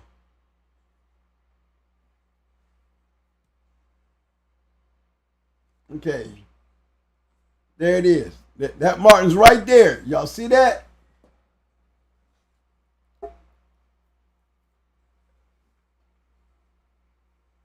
Now, don't always have to be Martin's, but that's the one.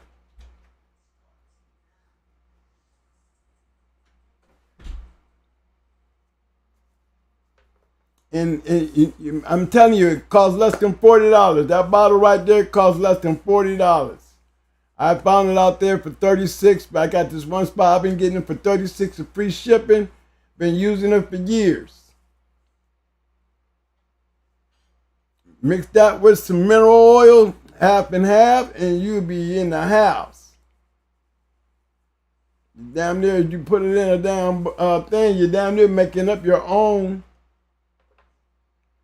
thing of frontline. Frontline and Advantage. Their active ingredient is permethine. Permethine.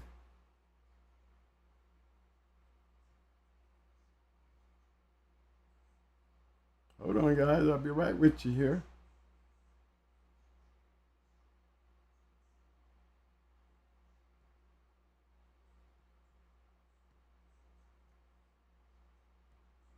Look up Frontline right quick here. And I always tell you guys, the way I use my when I'm using Frontline, because I use Frontline on my Malleys, my dogs, because we are always out in public, and I hate dealing with the chances of my dogs picking up fleas, because you got people walking around, you got cats running around, you got raccoons and possums running around. They carry fleas.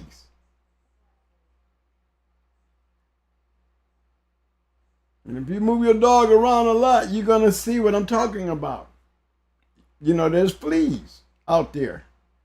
Even when you walking your dog and you getting your dog ready for shit, the main thing, whatever it is, guess what? You're going to be having, if you're walking in the area where there's people who's then taking their dog for these walks and shitting and call themselves picking up their shit or just leaving shit, there's always possibilities from a cat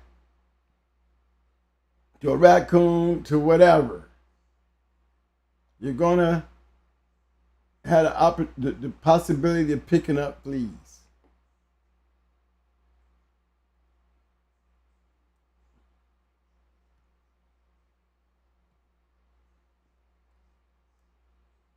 Let me see.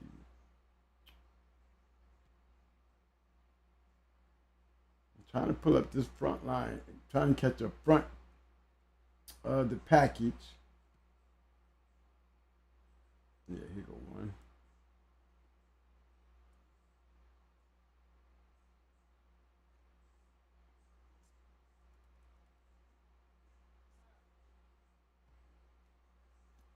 I'm trying to see if I can get that pulled up here for y'all so we can take a look and see what the package is saying.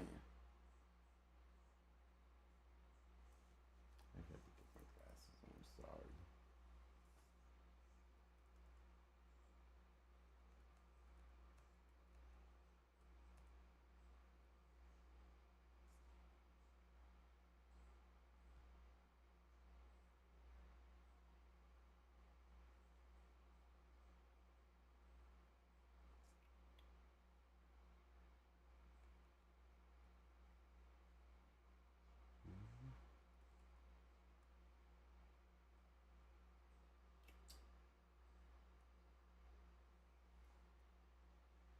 Well, I might be able to find it, but I don't see the package on here that says it.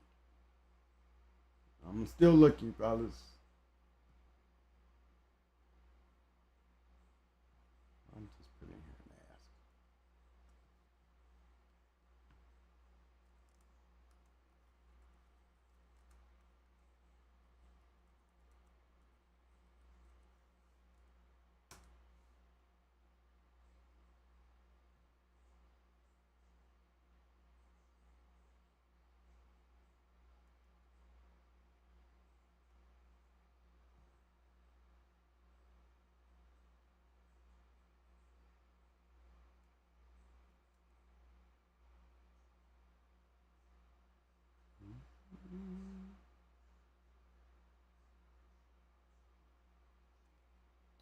And you know, when you be looking for something, you just can't find what you want. That's what I'm dealing with right now. I'll be talking to guys, and I be literally sending them these things, showing them, trying to direct them, and then when I come here and want to show y'all, I can't even find it.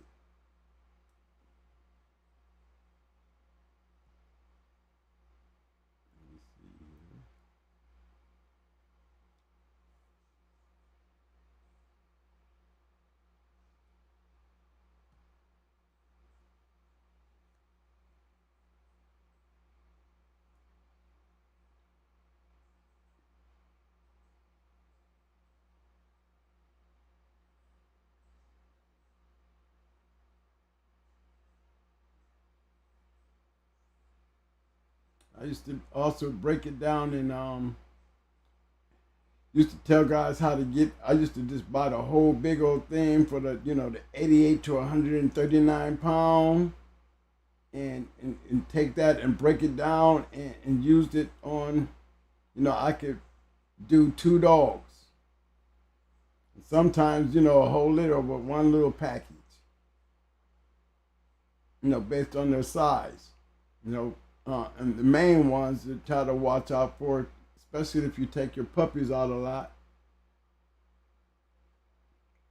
You take your puppies out a lot and to parks and things like that, or open areas where other animals are around. That it's good to have them protected too. And it also helps against keeping the mosquitoes from biting them at their early ages. When I take and give a dog their first shots, I usually give them flea medicine. So I can feel free to let them run around and be healthy and don't have to worry about bringing anything unnecessarily home. Yes, sir. Big shout out to my man Zachariah 23 coming in with a 5-piece showing the love. He said, managing 6 with busy schedule. What daily regime would you recommend to ensure the dogs are getting what they need? And I have a slat meal. 6 dogs, it's like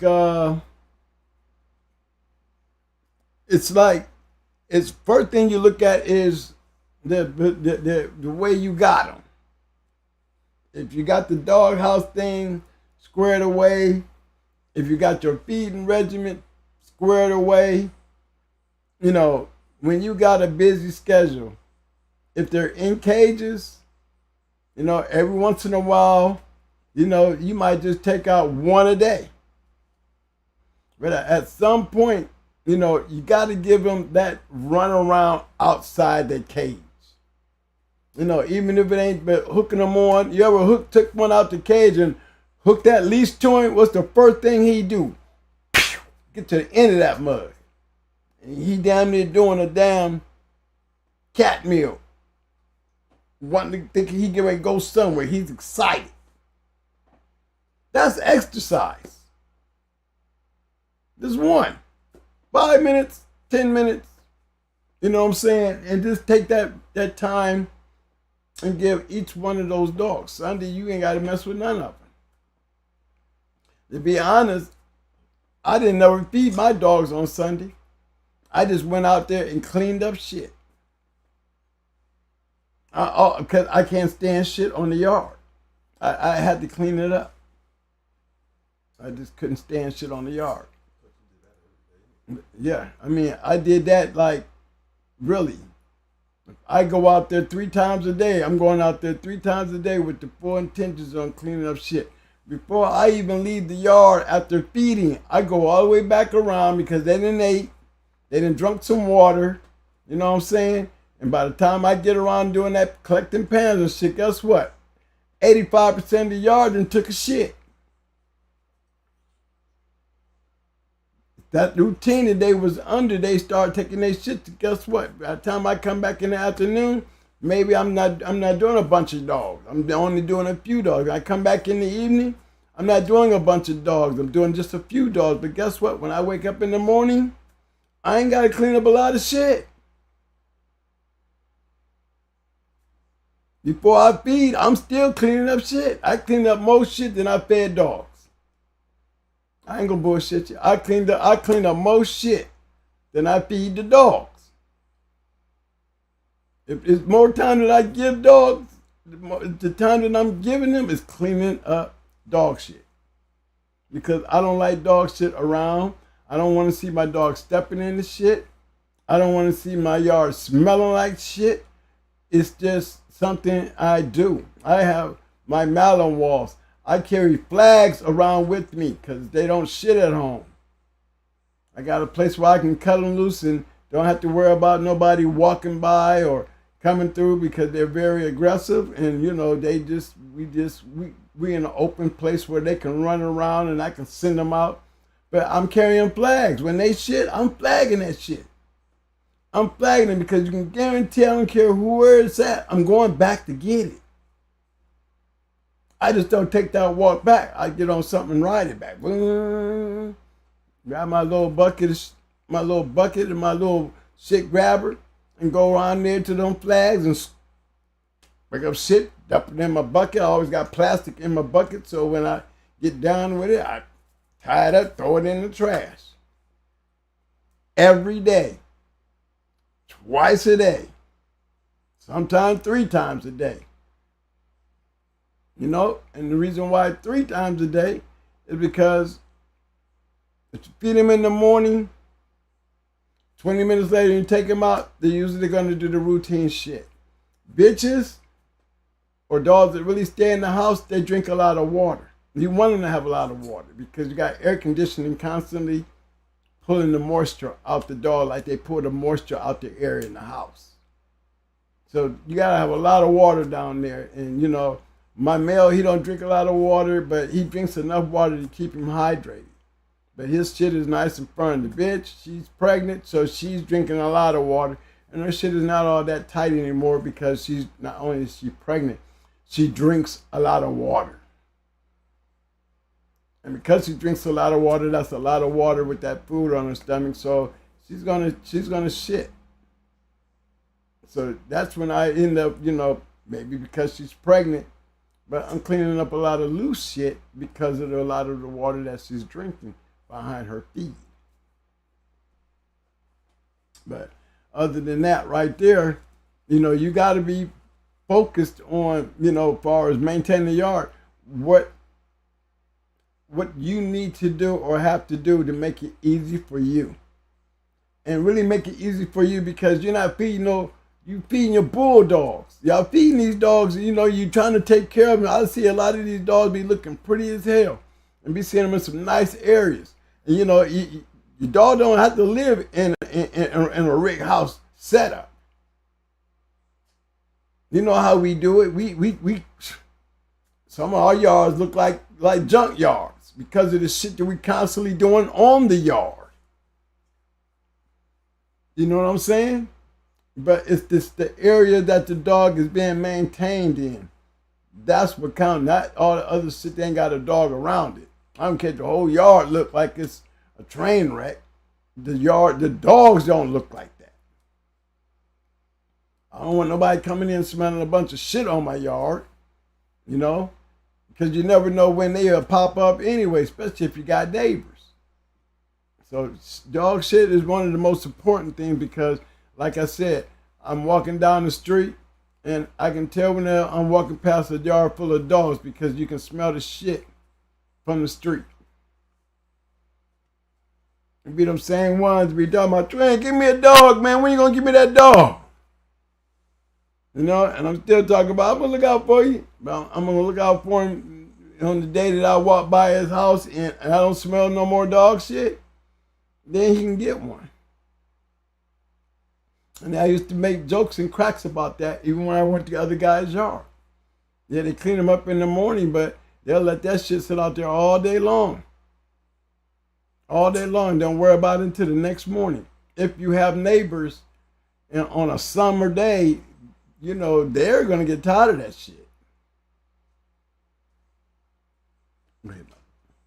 Big shout out to my man, Mr. Courtney Edwards. He said that 36% in that baby oil worked real good for me, along with that purple stuff in the bottle that they sell at the dog show. I like to know what that purple shit is. Yeah, you need to hit me on that purple shit. Anything I can bring out there to add to that, man, because it sounds like it's a good thing. I used to use baby oil too, though. I sure did. But baby oil is not as thick as the mineral oil. You know, and baby oil dries up quicker. You know what I'm saying? That mineral oil really doesn't dry up as quick. And it really fits the dog's coat a lot better than baby oil. If you'll notice that, you'll see. Courtney, yeah, you know, that mineral oil is just a little thicker than the baby oil. I used to use the baby oil too. But due to the use of it, I thought that the mineral oil was a better stay. It's not thicker, and you'll see the shine days later. You know, you can put it on a like a floor or a spot right there, and put your permethrin and baby oil there, and come back 3 days later, you barely find out where your baby oil was. You know where you put it, but you won't see it there. But you go back and look at that same area, guess what? You're gonna see that shine from that mineral oil. That means that mineral oil, you can put your finger across there and you're gonna feel it. Put your finger across that baby oil, you're not gonna feel it. You're not gonna feel that oil. So I did that. You know, I used to use baby oil too. But the mineral oil seemed to mix better and it hold better. You know what I'm saying? And, you know, if that helps, makes a difference, there, Courtney, you'll see there's definitely a difference.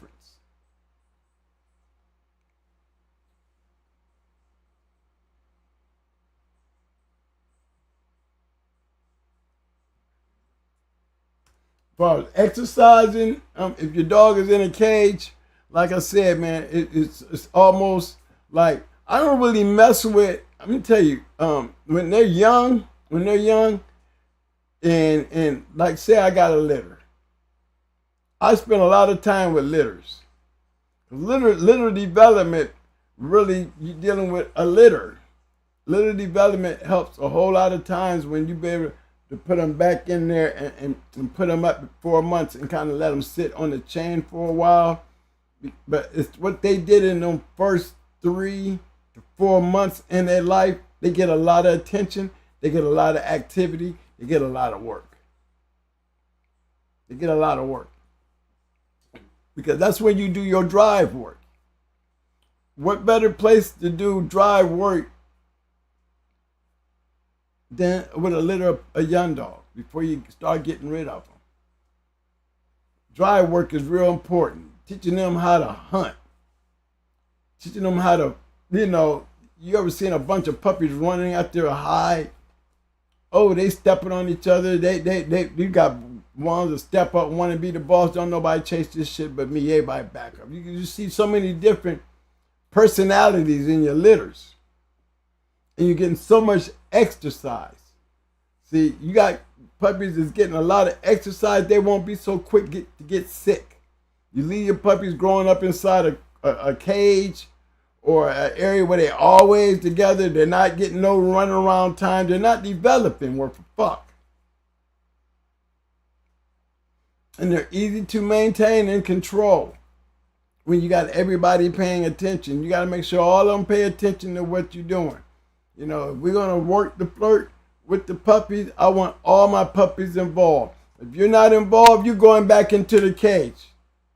Because guess what? He's going to be in that cage barking and hollering because he's not out there with everybody else. So tomorrow when you bring your ass out here, you're going to be attentive like everybody else and focus on what I'm doing. If you ain't doing what I'm doing, I'm putting your ass up. Dogs ain't dumb, even puppies. They catch on to the program. You keep doing it or not. They're going to follow what everybody else is doing, especially if they find themselves being left out. I want to give a big shout out to my man, C3 Kennels ADBA. He said, I have 7. Used to have 10. Consistently clean 1 a day with a busy schedule. Dedicate 1 a day. Feed all daily. Purge all for 1 day. Make sure daily you are out there working. They see you working. Mm-hmm. He's right. He's right.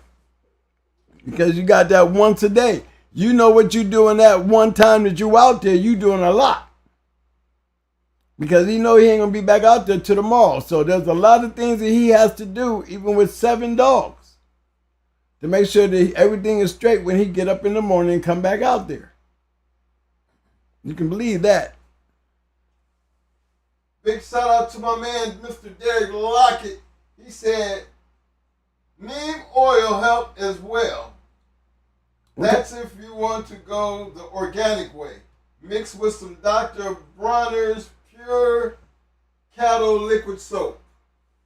Okay, hold on. What's it called? Because I'm going to pull it up. Neem or N-E-E-M. Or N-E.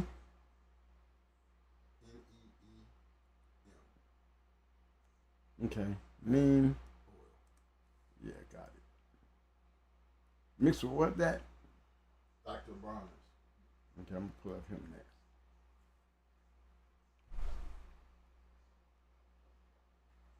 There you go, baby boy. Neem oil. This is what he's talking about.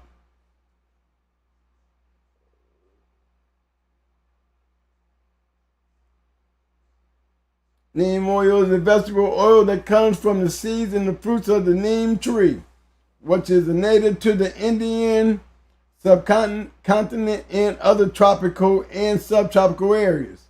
It has a bitter taste, garlic-like smell, yellow to brown color. Neem oil contains active ingredients like whatever that is, nymphium, priscium, and silene.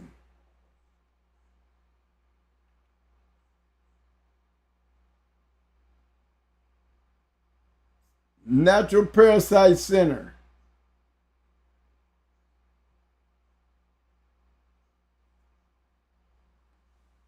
Let's take a look.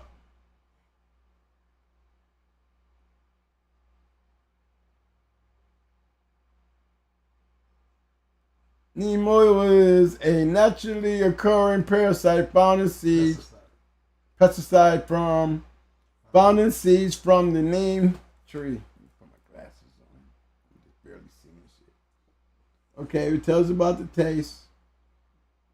Components of neem oil can be found in many products today. These include toothpaste, cosmetic soap, and pet shampoo. Neem oil is a mixture. We did this. Okay, it's most active component for repelling and killing pests and can be extracted from neem oil. The portion left over is called clarified epidemic neem oil. Hyperbolic. Hydrobolic. I think that's what it says, guys.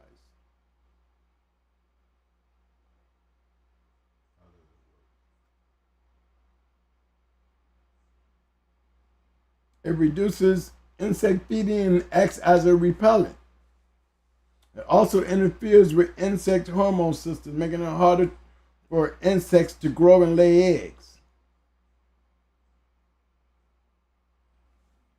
Stuff with this word, I cannot say this word, can also repel and reduce the feeding of nanothids. Other components of neem oil kill insects by hindering their ability to feed. However, the exact role of every component is not known. That's a good one. And you say you mix that with what? Dr. Bonner's Pure Cattle Liquid Soap. Okay, we're gonna look up Dr. Bonner now. B-O.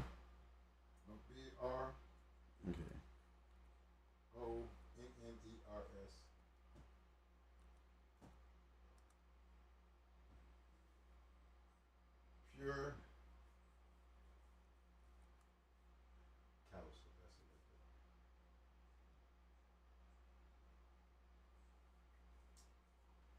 There's Dr. Bonner, guys.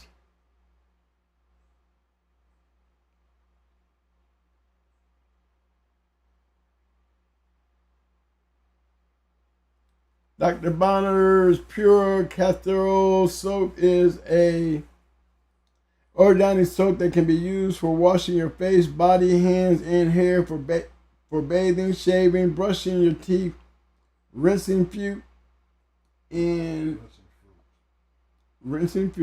and aromatherapy. Washing dishes by hand, doing laundry, mopping floors, all-purpose cleaner, washing windows, scrubbing toilets, washing dogs, controlling dust mites, ants, and aphids. It is a hypoallergenic, making it an ideal option for people with sensitive to harsh soaps and cleansers.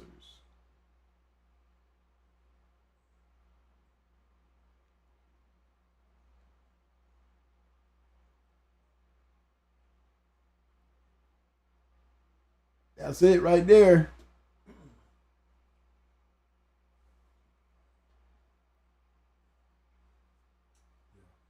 All right, fellas, I just put that up there for y'all. That's a good one.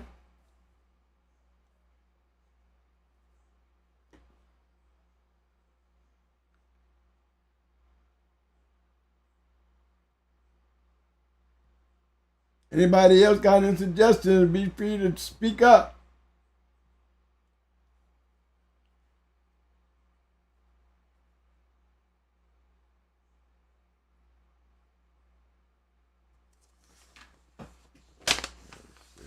My man Tony Montana, big shout out to you, Tony. Tony says the first 6 months is the most important for a dog's brain development.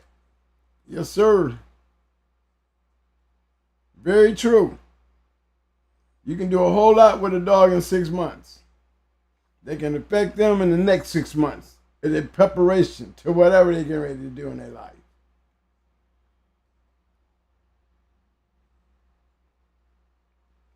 Here's another one for you guys that have hot spots and itching relief. Here's another thing right here that comes along pretty good.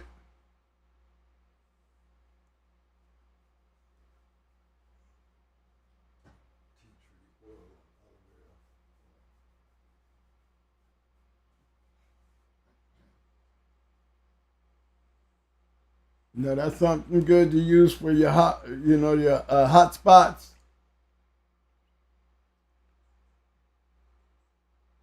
Me, I used to use Sulfadine, actual Sulfadine, and Bag Balm. You know, I mix Bag Balm with everything. This can right here, I mix it with everything. I mix it with my Permathene. Yes, sir.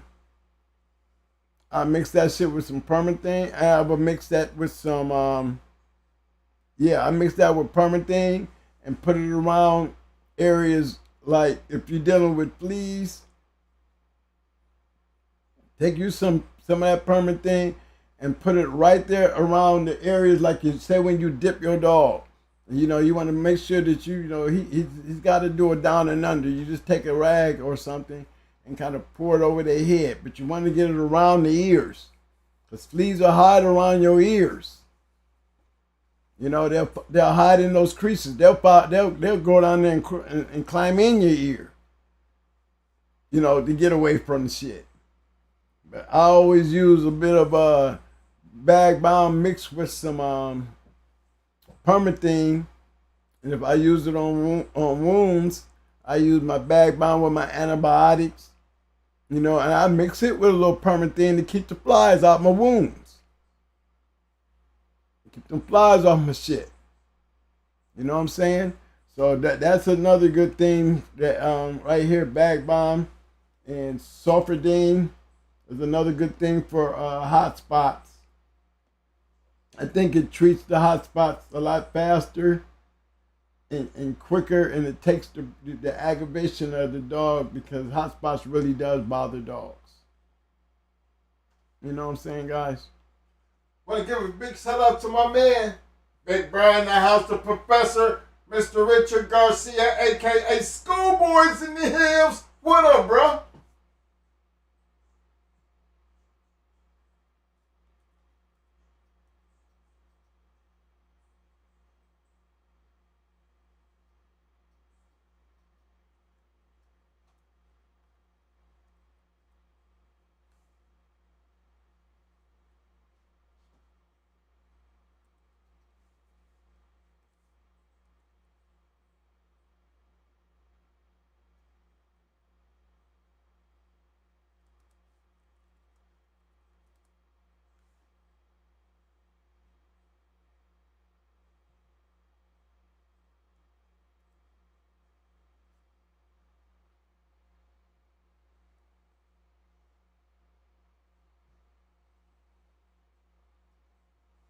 My man Tony Montana says, if you have dogs in cages, you have to exercise them. Definitely. You have to exercise the dog. Like I said, if you're lazy, I wouldn't even call it lazy. If you just do one dog a day, one dog a day. I mean, I'm telling you, if you put him, as soon as you take that dog out that cage and put him on that leash, watch how they act.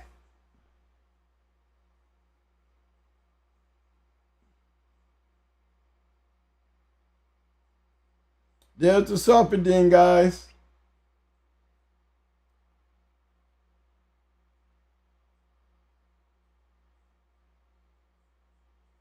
See, I take that spray and I spray it into me some bag balm and mix it up. And I put it right on those hot spots. It clears them up real good. And like I said, if you got flies, biting flies, you know, sarpidine, and bag balm and a little permo will clear that right up.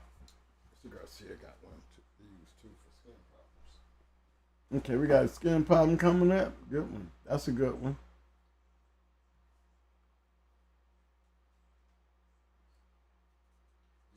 Put this in the search. Okay. C-A.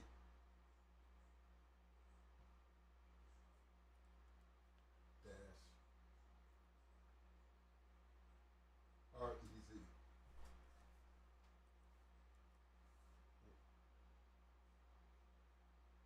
Is it a hand cream?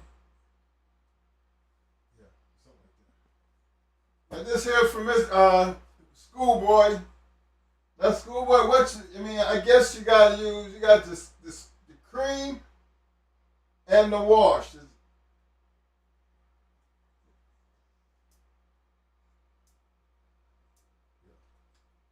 That's it. This here Schoolboy says he used this for skin problems.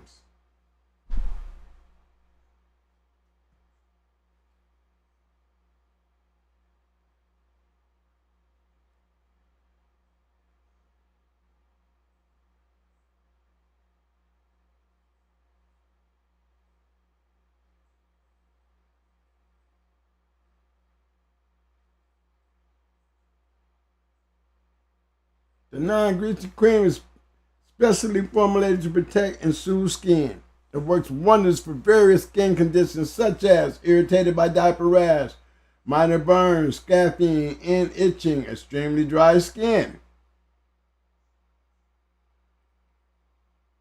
It's enriched with vitamin A, D, and E. It reduces swelling while stimulating tissue and regenerating and healing. Non-greasy and easy to apply. pH balance, making it kind to the sensitive skin. Moisturizes and leaves skin healthy, soft, and silky smooth while providing comfort and protection. General enough for pressure sensitive areas. Yeah, that's good to have too, because some dogs be having this skin disease. The vet couldn't even tell you what the shit is. I got to use some of that on my damn skin. Shit. I know it got to work for humans, right? Ain't no animal shit, right?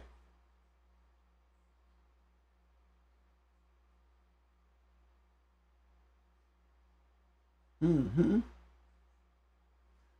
Big shout out to my man Courtney Eltwood. Hey Courtney, I use that. Look, man, on this peppermint, man, let me tell you something. You talking about you put that on your face, bro, that shit burn. Go ahead and be honest with them, man. Don't set them out there to dry like that, man. You right, it do clean, but boy, that shit will set your ass on fire. That shit had me. I put that shit. What the hell is this shit? All right, fellas, don't forget, man, the purpose of me bringing these up on the computer is you always got to rewind on this video. Remember, once we put it on the video, you guys can always go back and be like, now, what was that twin that was talking about? You know, some of this stuff that you hear. These suggestions, guys, is like fruit from the golden tree. Okay. We got one coming up for hair loss. I'm ready. NT?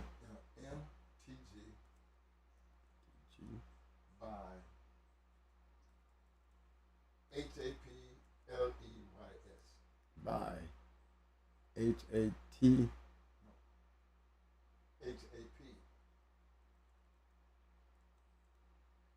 I got MTG. MTG, right? By H-A-P. L-E-Y-S.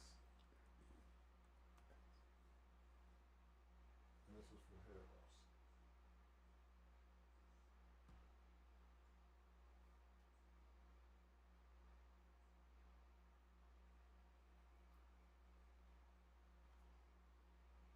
Hope this is the right one.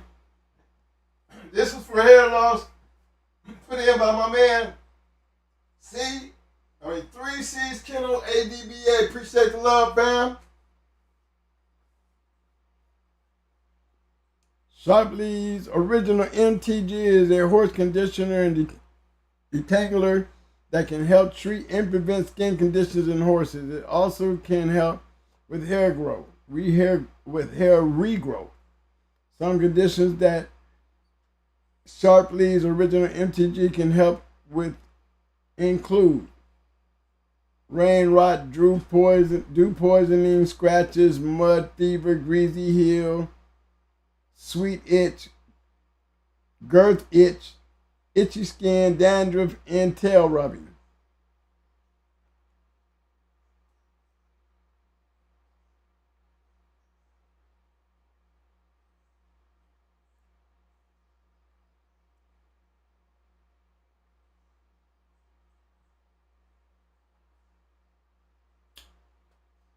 Does MTG treat fungus? Originally formulated for humans, this safe and easy to use product is for the relief of a variety of bacterial and fungal skin problems such as ringworm, rain rot, scratches, and dandruff. No, I had to go there for y'all guys to tap in. You know us, we can use it for a horse, damn it, we gonna use it on a dog. You know how we is. You know damn well that's what we do. There it is. Skin problems. That's a good one. I like that one.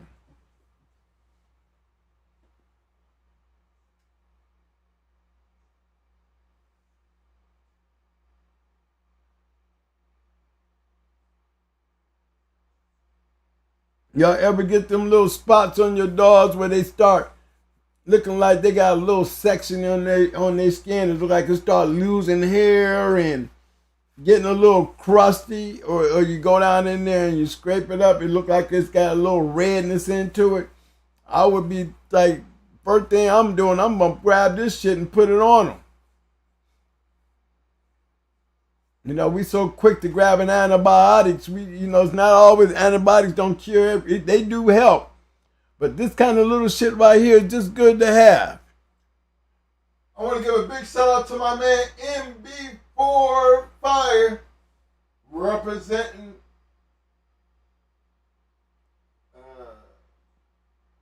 from over in South Africa. He said for ticks and fleas over here in South Africa, we use NexGard or Preventative edible chews. Ticks drop down by themselves. Next card lasts for about a month. Perfecto up to 3 months. Let's go to Perfecto. Pravecto.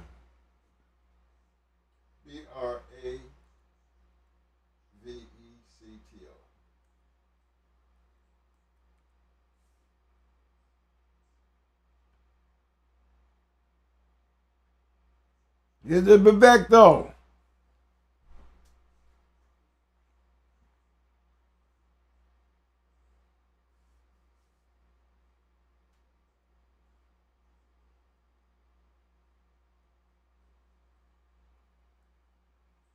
It hit 223 pounds, 76.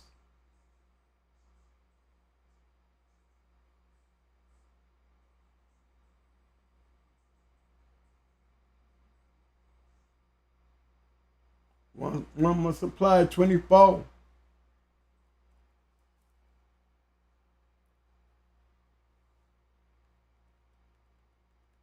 Victor is a prescription medication for dogs that contains philander, an insecticide to treat and prevent fleas and ticks. It is a soft chew that is given every 12 weeks and kills adult fleas. The victims offer 12 weeks of protection against black-legged ticks, brown dog ticks, American dog ticks, Asian longhorn ticks. However, it stops protecting against Lone Star ticks after 8 weeks.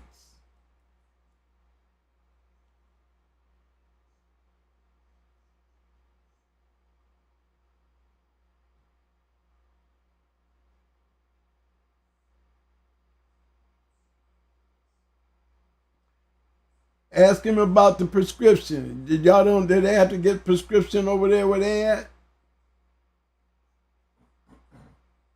Yeah, that would be a good question. It says it's a prescription drug. Let me see. Can we buy it?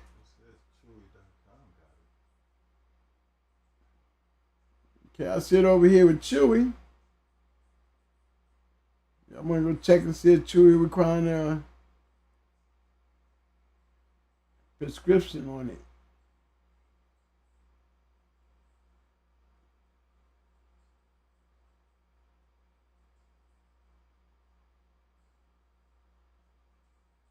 I'm still trying to figure out that one chew for $76.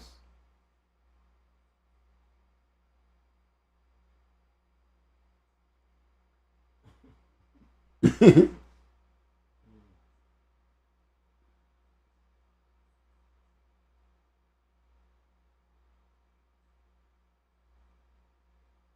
that's a good question. Cause I'm looking at 123. They got that for 76. But it's just one tablet.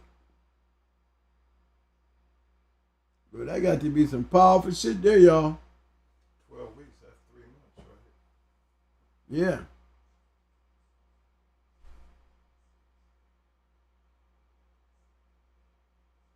For $64, you get one too.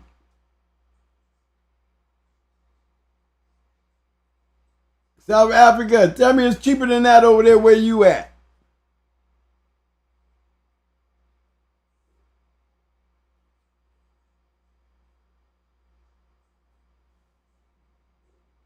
MB45, is it expensive over there where you at like it is over here? I want to give a big shout out to my man Keep On Rolling Kennels. You know what time it is, keep on rolling. It's Gemini time, baby. We coming up on that time, baby. And this one right here is $75. It provides up to 12 weeks of continuous protection. Mr. Garcia said the cream on the one that we was looking at too, right? The cream, the one we just had the MTG. The one he came up with. I think he was the MTG. No, he was the arcade.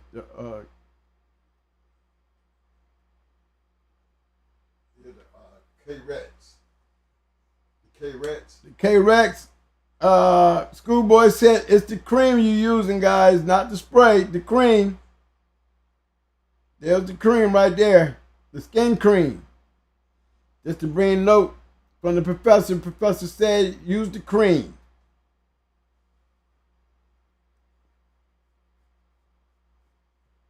That Perfecto, it says right here, this one right here is one tablet. You get 12 weeks.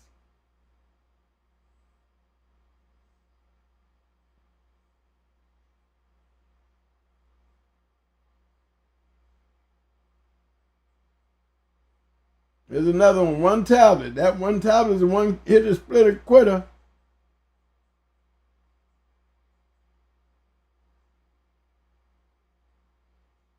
This one right here, it seems like this is the only one that said it. It says prescription. I don't know if you need a prescription to use, get it.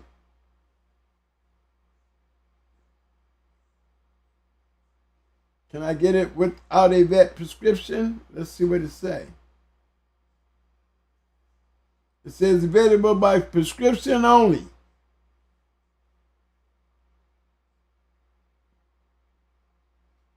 MP45 said nope, they don't need a prescription over there. Shit. We need your address. Shit.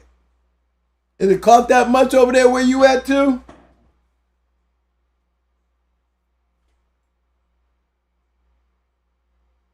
He said they use it per kilogram.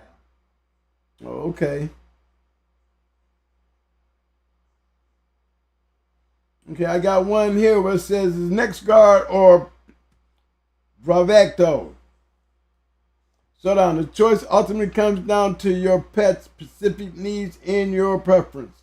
Both treatments are effective, vet approved, and provide protection against fleas and ticks. Bravecto shines with its longer lasting effects, while NexGard offers the convenience of monthly dosing. What up, Professor? Not much, man. Hold on, let me get you plugged in right quick. You got your plug in there? Yeah, it's out there in the car right quick. It's unlocked. Yeah. Hold on, big bro.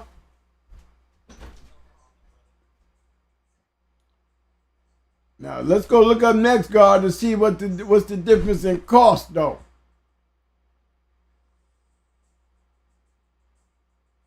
That one pill, $76, taking my care of my dog for 3 months. I can't do that for 7 dogs now. Dog man, we be looking at that like shit. This dog food ain't that good. Shit. If we can spend that in dog food and get some of them type of results, a cup of dog food, got your dog looking overweight. That's the kind of dog food I'm looking for. For real.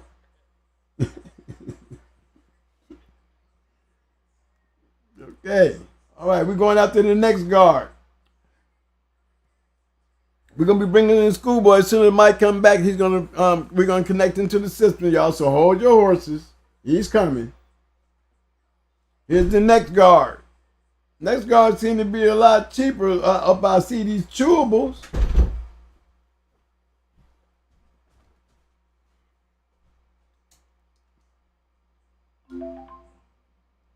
I see these chewables right here. It's 3-pack for $80.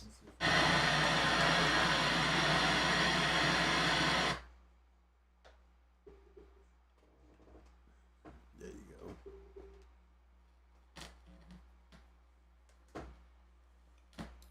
All right, Professor, you hear me? I hear you. Can you hear me? Yes, Yes, sir. Loud and clear. How you guys? Oh, we doing just fine, Schoolboy. Thanks for stopping in, big bro. Good topic, and welcome everybody in the chat. Yeah, I just had to chime in a little. Been a while since I've been on. I've been so busy. It's funny that sometimes we covered the same topics around the same time, without even knowing that each one has covered the topics. But I started a little series on my channel, Mhm. start with getting females ready for breeding and whelping. Then I'll go to pups and all that stuff. But that preventative maintenance that you talked about, that's what I was a stickler on, because that's the first and foremost thing, with the dogs. If you don't have access to a lot of drugs and you don't have access to a lot of stuff, that's where the preventative maintenance comes in. So I use the bleach, like you said. I use 7. I'm a chemical guy, so a lot of people don't like that. They like more natural stuff, but that's the way I grew up. Yes, sir. And we used it for everything, right? But it's how you use it, how much you use it. We dipped our dogs. I use 7 dust on the dog in their house. But you're right. Don't spray it on a wooden house. Don't spray the Clorox on a wooden house, right? Because it'll soak in, and if you have it near your pup. Let's say you have your pups and you have a rug. You have them on a rug or something. You're whelping your pups. If you clean that rug with bleach, it'll kill everything, but it could blind your pups because it's hard to get out of the rug. It soaks into the rug. So I wouldn't advise that. Anytime you're using bleach, whether you dilute it or don't dilute it, when you spray it, leave it on there enough for it to take, and then you got to wash it off afterwards. Yes, sir. You got to rinse it off with water, But, and a lot of it has to do, I'm going to touch on something, is, you hear guys saying dogs eating grass, dogs eating shit, bitches killing their pups, and all this stuff that happens. Pups come out fucked up and all that. A lot of it is nutrition. They're not getting the proper nutrition. The female ain't. And that's what causes a lot of problems, because their body's telling them that they're lacking in nutrition. And if they ain't getting it from you, they're going to get it from their pups. That's not the only reason they kill and eat their pups. There's a lot of different reasons, but that could be one of them. Also, if you have proper nutrition, you have a healthy immune system.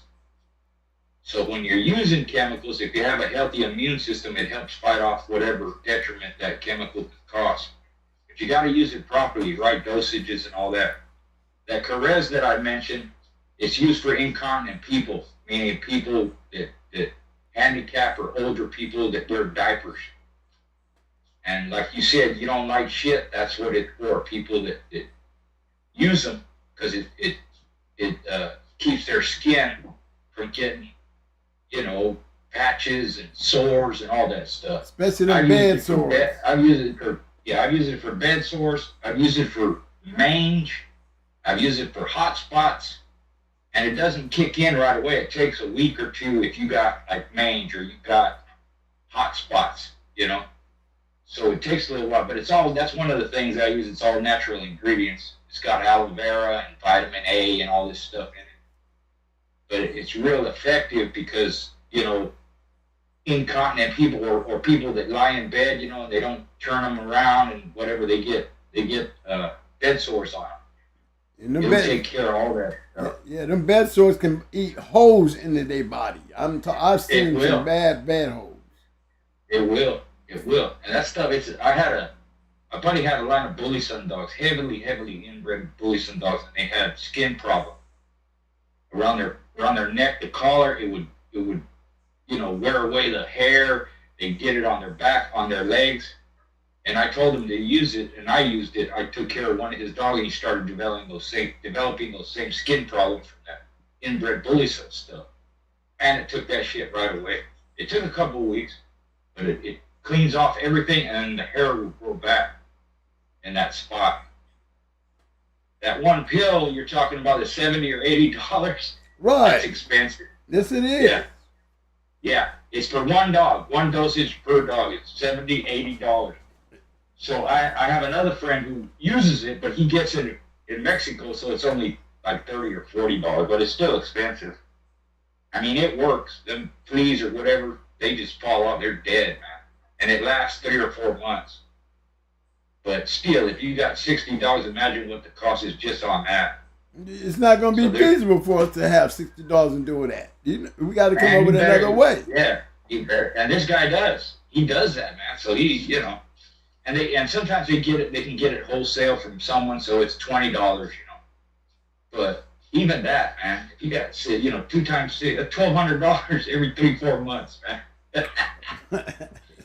And if it's 70, 7 times 6 is 55, $5,000 there. It ain't gonna happen, not unless you're rich or something. But there's other ways to do that. And if you, I was like you, I used a stainless steel bowl. And during the summertime when it's hot, I didn't leave any standing water. Even their water bowls, we took the bowl away from them because some would chew it. But just to keep so there's no standing water, we would go out 3 or 4 times a day and water the dog. That's a chore, but we didn't have a lot of dogs, maybe 10, 12 grown dogs. So we would do that. And then once a week we sprayed the Clorox, once a month with the 7 dust, and we sprayed our whole yard. Malathion, Roundup, all kinds of shit, whatever it took. And everything, every varmint or critter or anything, birds or anything, we eradicated. There was nothing near our house, So it takes a lot, but that preventative maintenance is key, because sometimes you don't have access. You can't take all your dogs to a vet. And I even mentioned, and I mentioned you guys on there, that nowadays you can learn how to do your own stool sample. You can learn how to do your own blood work.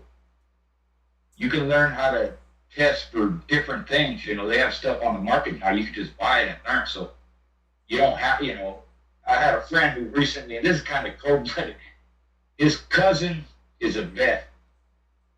Their cousin took, a girl cousin of theirs, took their dog to the vet, who's her cousin. That dude still charged her $700, man, for her dog, whatever little ailment it had. And that was his cousin, man. Like, he couldn't do it for free, or a cousin discount. Now he charged her full price. So imagine if you had to take your dogs to the vet every time something went south. It'd be expensive. Here, there's certain places around here, just a visit to the vet is $300. It's like a human being, man. Yep. So that's why we learn how to do stuff on our own. And even us, we had cattle back in the day.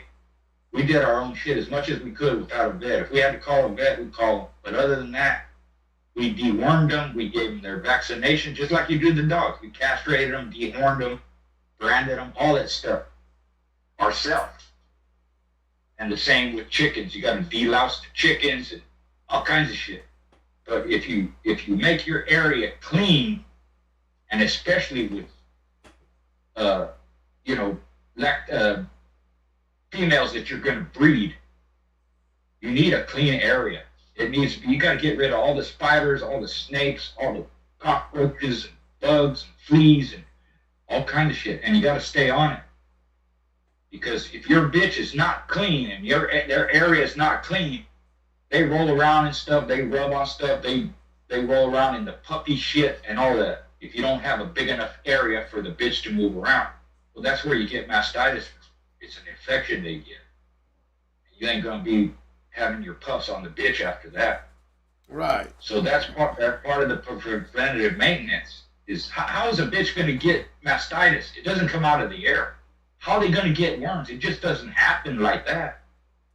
It's because of you're not maintaining your animals properly.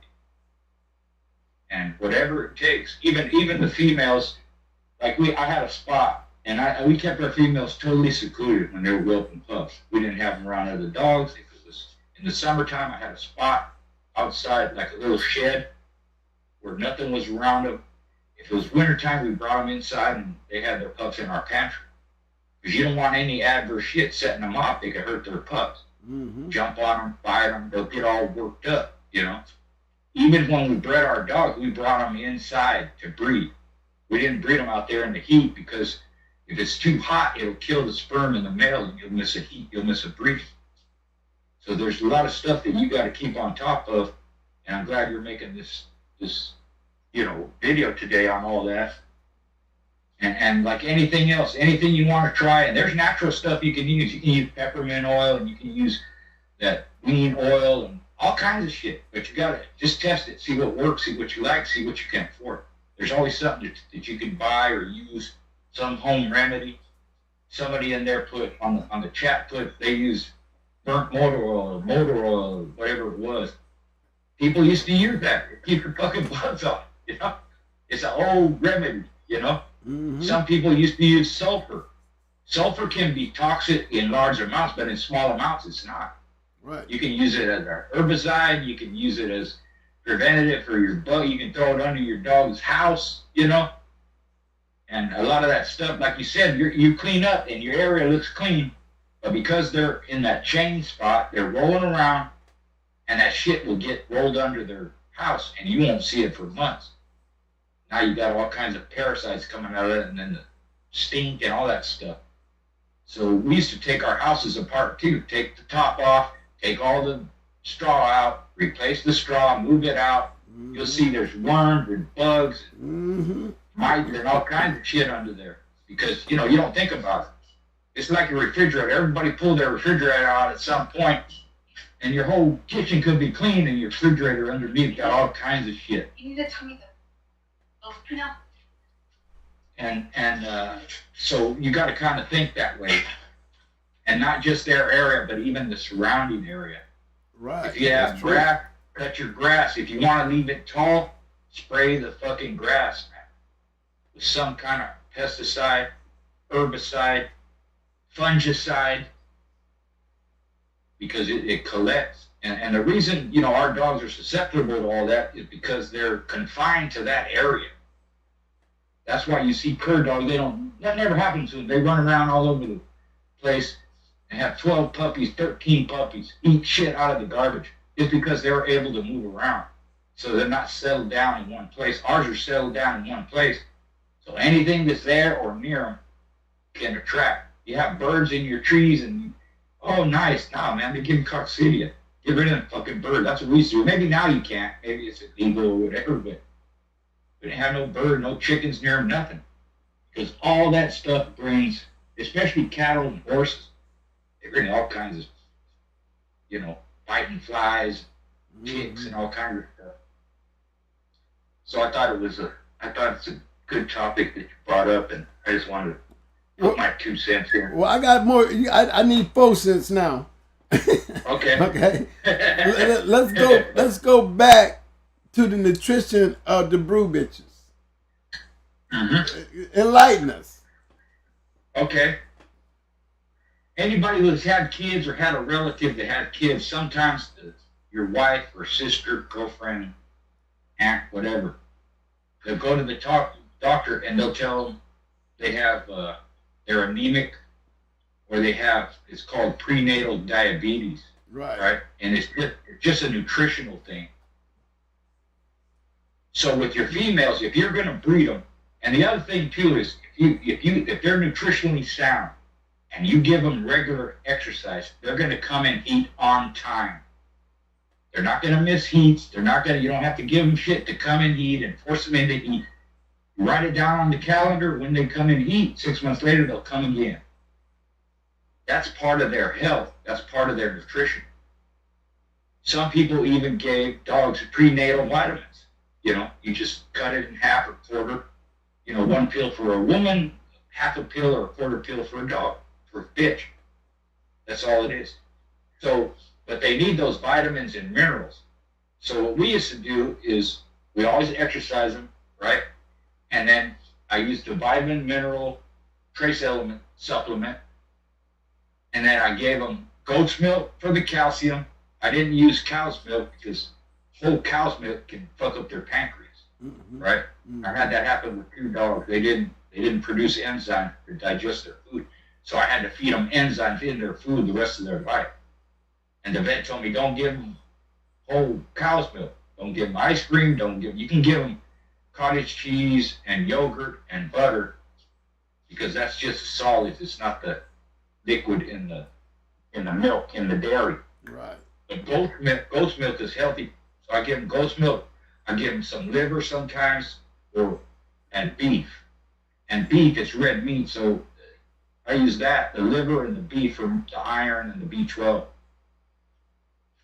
So when they're off, they don't come in heat, or they have problems keeping weight on, or you know, some kind of what do you call it? The high blood count, they're anemic or something. It's just, that's what they need. They need more iron, they need more B12, they need more calcium, because that's what they're going to feed their pups. But you need to do it beforehand, before you even think about breeding, and get them on that program so that they're healthy. And then you can feed them however much you want.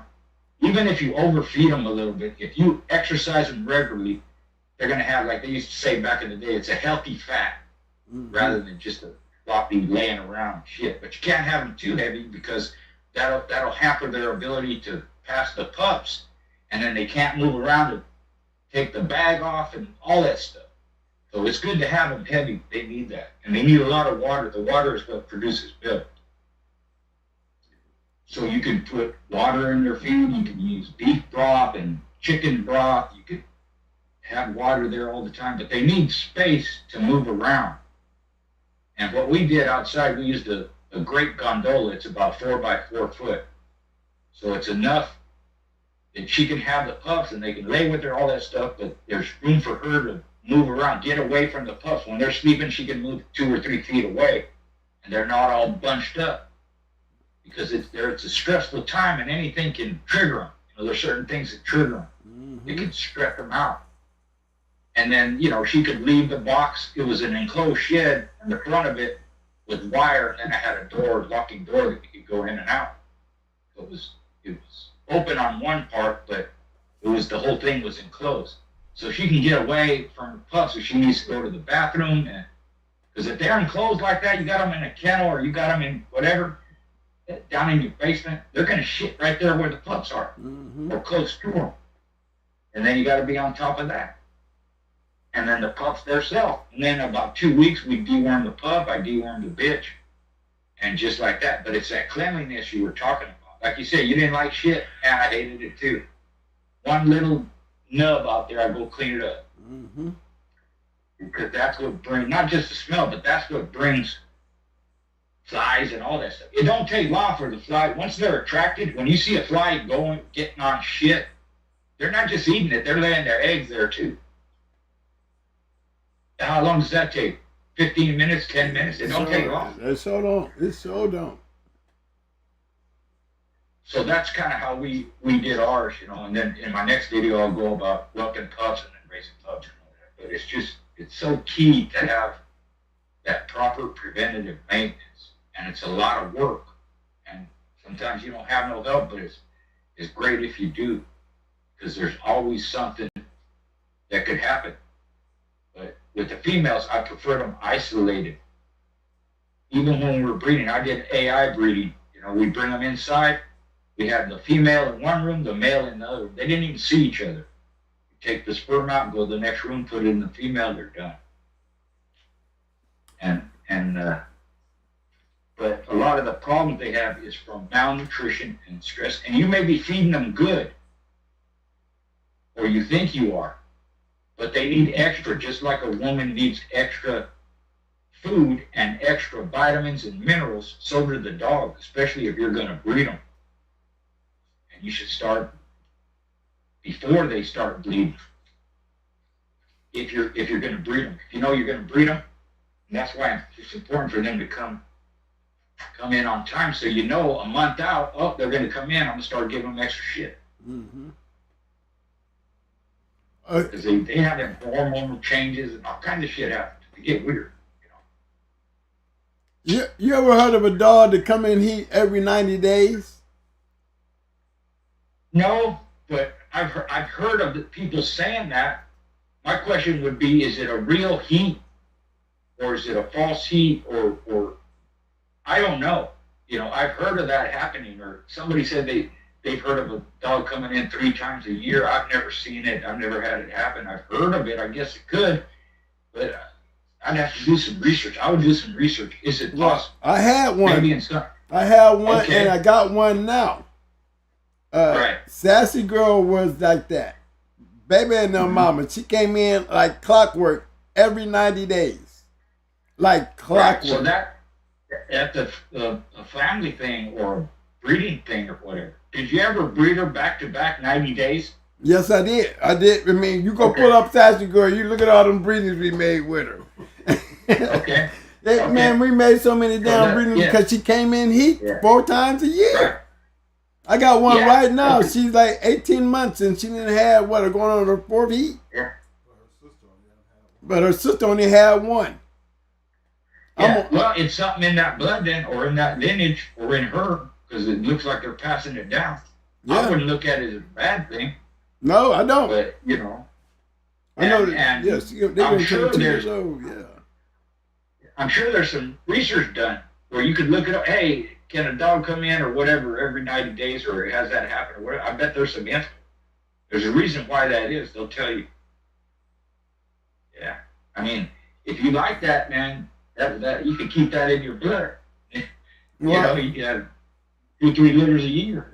And that's what we was doing with Sassy. That's why she has so many puppies, because Yeah. she was, and we took good care of her. But let me tell you what happened. I kept doing it. Yeah. And I'm talking about in that third year, by the time she was 4, she had lost interest in puppies and she started killing them. Yeah.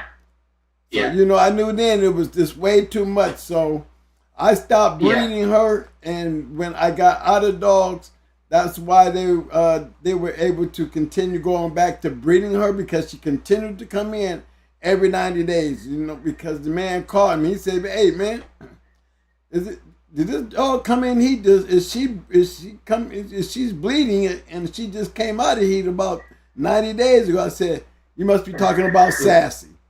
And she said, "Yeah, how do you know?" I said, "Because she's been doing that all her life." Yeah. She wasn't even a Well, year now old you when we know. bred to the Stone City dog. She wasn't even a year old. She was just turning. Yeah. We did her first heat, and she was just turning 6 months old. She was 6 months old when we bred her, and she had that litter. Yeah. Yeah.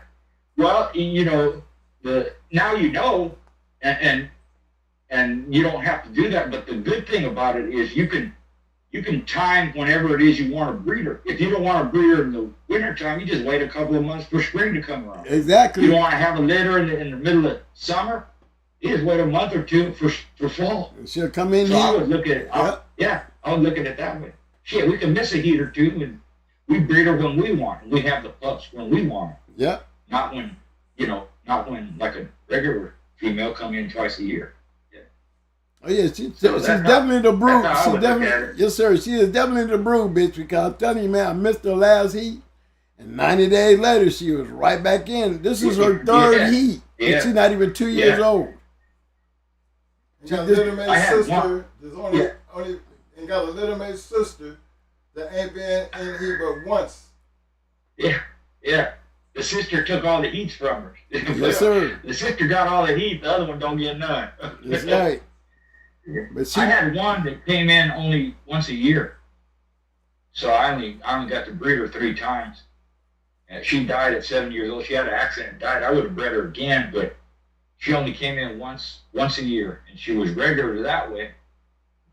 And so I just dealt with it, you know. She threw good pups, man. But there's all kinds of things that could happen. I'm sure there's some science behind it, why and what for. Well, But Professor, most of mine, they were regular. Professor, while I got you, and we were talking about what is your how do you look at helping the dog's blood count? What's a good way? I see people putting in garlic and things like that. What is your Now, suggestion? garlic is not good because garlic's a blood thinner. That's what I said. Garlic Right. is not good, but I see people talk about using No. garlic, and I'm like, well, Yeah. you know, garlic's It not has good. other benefits, but like anything else, you know, whatever you give them, if you give too much, then now you have a problem, right? It's like herbs and like spices, right? Spices are toxic. yes. Watermelon seeds are toxic, but you'd have to eat a ton of it, a shitload of it for it to hurt you. So garlic, if you give a little garlic, it's okay, it has some benefits. But if you give them a lot every day and shit like that, nah, it's not good. But it's the stuff I said, they need to keep their blood count up, they need B6, B12, iron, and like I said, now you can buy a unit, learn how to do your own blood count. It gives the 2 counts. You know, the one, you know, normal is between 43 and 50, and then the other one is around, 12, 13, 15, whatever it is. It's a lower number. I don't even know the names. HCT is one, and there's another. Is that And the name speaking of the product? blood count, speaking of blood count, if you talk to the older guys, they liked it around 43, 45. Right. Mr. Gray likes it around 50. So I started doing some research, and now sports medicine guys, you know, human sports, they say 50 to 52 is good. Now that's a high blood count. I don't know how you offset it or what you need to give along with it. But this stuff, it's always changing. And people ask me, what's a good blood count? Shit, it depends on the dog, depends on the atmosphere, depends on what you're doing. Mm-hmm. And just like protein, too much protein make them run hot. But the dog will give you signs of whether it's too much. If your shit starts turning green, or you start having runny shit, you're probably giving them too much protein. And the yellow piss stays yellow and don't clear up during the day, it's probably too much protein. High blood count, if it's too high, they're going to run hot when you work them. It's only from one day to the next. It seems like it happens just like that. And they start running hot. So my point is, for example, one guy sent me, he said, I'm working my dog, he runs hot every day. And I gave him rest and this and that. I said, well, what do you feed him? Well, he gave me the list. I probably said this before. He gave me the list. He's giving them beef. He's giving them red cell. He's giving them B12. He's giving them iron. He's giving them liver. All the same shit. I said, that's why your dog's running hot. That's too much, man. It's like, you know, you talk about dosage. You talked about that before. Mm-hmm. People will give a dosage that's meant for a horse, not a dog. And it's way too much. It's like the ivermectin. If you give it the dosage like a horse, you're going to kill your dog. It's going to go blind. So you have to, whatever it is you're using, whether human grade or pig grade or horse, you know, like you said, we use a lot of horse product. That's fine. But you got to measure it down to the size of the dog. Same thing with a human. If it says give them a cup of this, for a dog, you're going to give them a quarter cup or an eighth of a cup. You don't give them a whole cup. And that's the one thing that people, for some reason, they think more is better. Same, just like steroids or anything else. It's supposed to give 1 milligram for a dog. I'll give him 3. I'll give him 2. No, you're going to kill him, dude. Whatever it is, it's not just steroids. It's any vitamin, any mineral, any food supplement, metabolol, Cytomax, all that shit. RF1. Most of that stuff is in the food. So if you're going to supplement them, just give them a little bit. Okay, Schoolboy, well, I got you right there. Here's a scenario.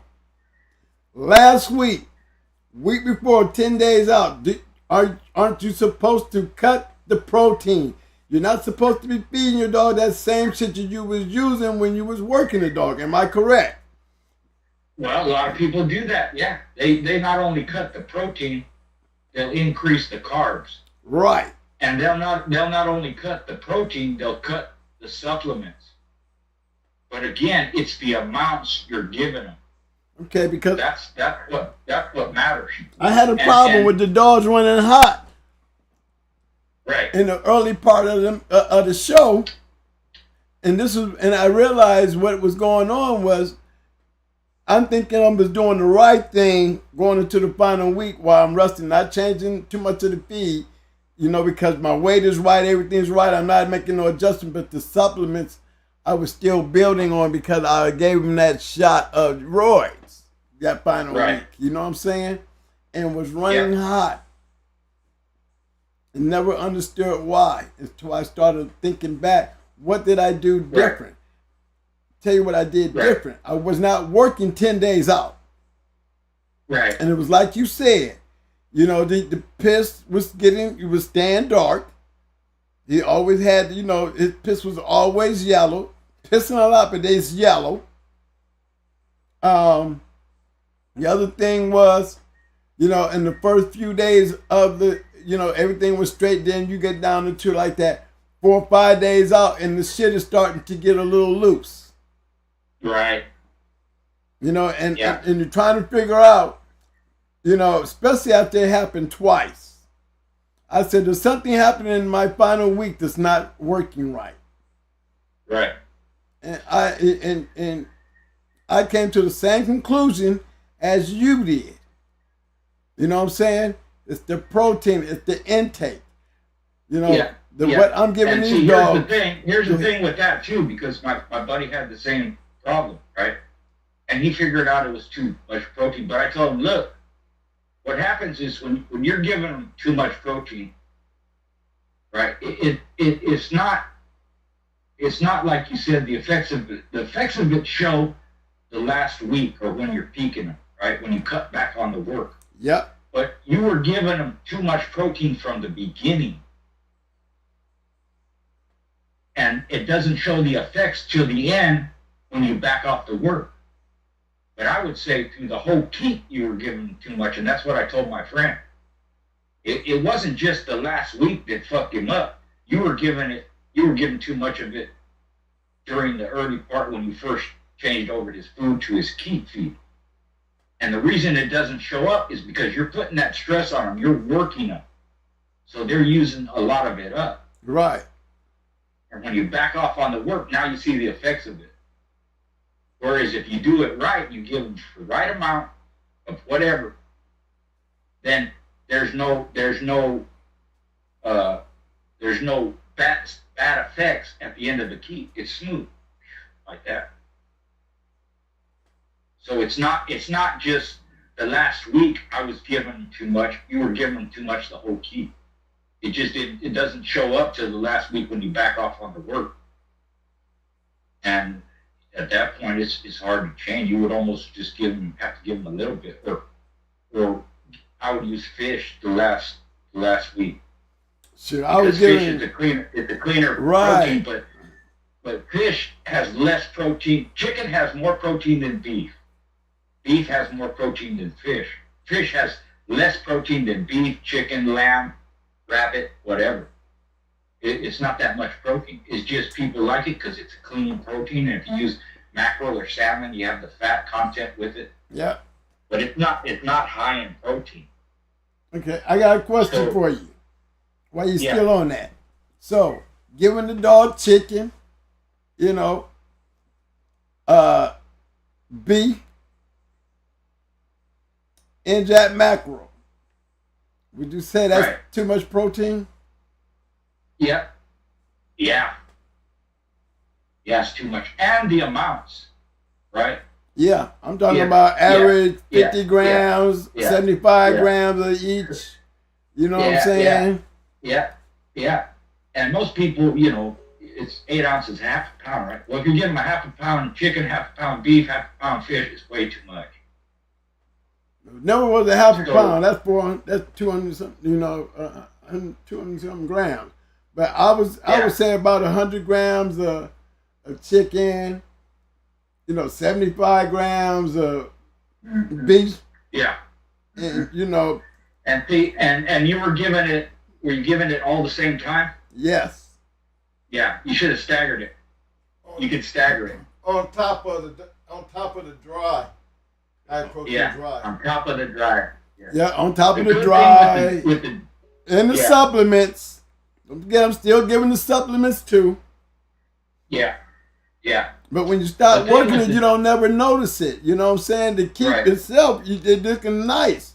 But then I was Right, wondering, yeah. why is these motherfuckers running hot? Right.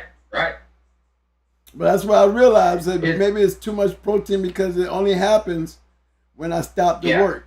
Maybe I need to change Right. the diet. Yeah. You can give all three. You just have to stagger it. So let's say you choose one as your main protein. Let's say you choose chicken. Mm-hmm. You throw in beef once or twice a week. You Okay. throw in fish once or twice a week. That's it. And you can do the same thing with the liver. Too much liver, same thing. It's going to make it run hot because it's full of iron and B12 That's right. and B6.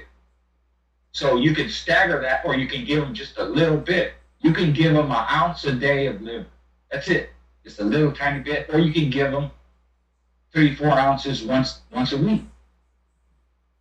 But you have to stagger that protein if you're going to use all three. There's nothing wrong with using all three. It's just how much if you're giving it all at the same time because they have different effects. Beef is for more bulk. Chicken, they digest that. That's the easiest protein. Chicken and lamb is the easiest protein for them to digest, and you don't get that bulk. I don't like too much bulk because they can't move right, but they're strong as hell, right? Mm-hmm. It's like a bodybuilder, you know, or a power lifter. They move, they're strong, but they can't fight. There's too much muscle in the way. For a dog that's too bulky, they can't move properly. That's right. They move too slow. Yeah, they're too slow, and they're strong. So maybe on a barnstormer, you want to use beef. Everything else, you might want to use chicken. But when you're using all three, you need to stagger it, and just have a program of where, you know, I feed chicken, beef, chicken, fish, like that. Chicken, liver, like that. Whatever your main one is, the other one, you don't feed them every day. Or you can just stick with one. I just fed chicken, basically, you know. And then with the kibble, you know, if you're using a high protein, high fat like that, that's good. But you back off on the kibble because you're giving them more food. You're giving them regular food. Right. I mean, no more than a quarter cup of kibble with 32%. Right. I didn't give them no more than a quarter cup. Yeah, right. So they're not getting the daily dosage of their kibble that they're supposed to, but you're offsetting that by giving them real food. Right. Or if you gave them, let's say your daily feed with kibble is 2 cups. I would just give them 1 cup in keep. Okay. And then supplement them the rest with the food that you give them. It could be greens, it could be vegetables, meat, fat, whatever, fish oil, all that stuff. That's where they'll give them their daily dosage of kibble, and then they'll add food onto that. And they wonder how come they ain't losing weight, or how come their shit is runny, or their piss is yellow. It's too much. That's the one thing that people, you know, that messed up the most. I went from not giving them enough nutrition to give them the proper nutrition. But most people, what they do is they over nutrition them with protein and fat and supplements. So you have to have that balance. Yep. And if you don't have all this stuff to check them, the stool, piss sample, all this stuff that they do with humans, blood counts and all that, you got to pay attention to the dog. Right. If you feed them a high protein, and this is what happened with my friend compared to me, I supplemented mine every day, gave him the kibble, all that food. My friend did the same thing, but he didn't regularly exercise his dog, so his developed hot spots. So he had to use a cheaper dog food, kibble. We had the same dog, same blood, same everything. But I exercised mine, he didn't. And his developed hot spots. Too much supplements, it burns their fucking skin. Or whatever the effect is. So what I'm saying, sometimes we don't have access to all this stuff. That's part of that preventative maintenance. But the dog will show you. Check their eyes, check their gums, check their stool, check their piss, check their focus. So sometimes they look tired with that too much protein. You're burning them up. Their kidneys hurt, you know. So it's a lot to it. And believe me, it's not unusual. I know experienced guys more than me. They still mess up. You got to know where to adjust and how to adjust. It happens. You name somebody famous that I know that's in my book right there that I seen compete, I'll tell you when they screwed up, and I'll tell you which dog, because they all have done it. We all have done it. So ain't nobody got the knowledge of everything.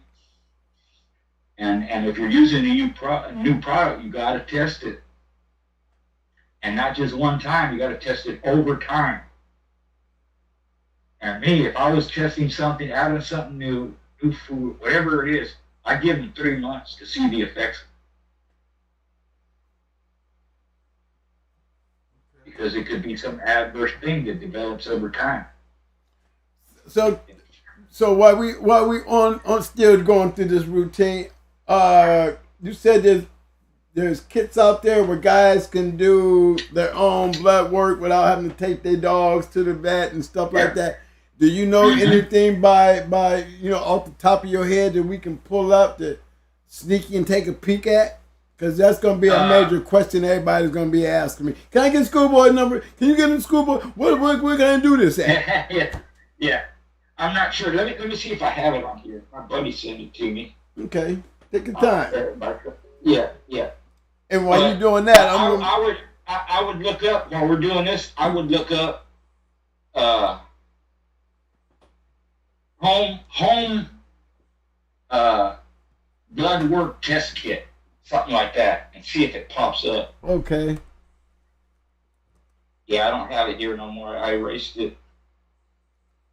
And see what it comes up. It's a little unit. It's almost similar to people that, they test their blood for diabetes. You don't need to draw a ton of blood like the vet does. You just take a little bit out, put it on the thing, put it into the unit, and it gives you a readout. And we're going to put that out there to the chat. Anybody know any kits you want to share with everybody? Just put it in the chat. MP4, I see you got the prices up there. You see my email address. Hit me up. I don't want you to put it out there on the out there live or anything, but so just hit me up in the email. Go ahead and grab start.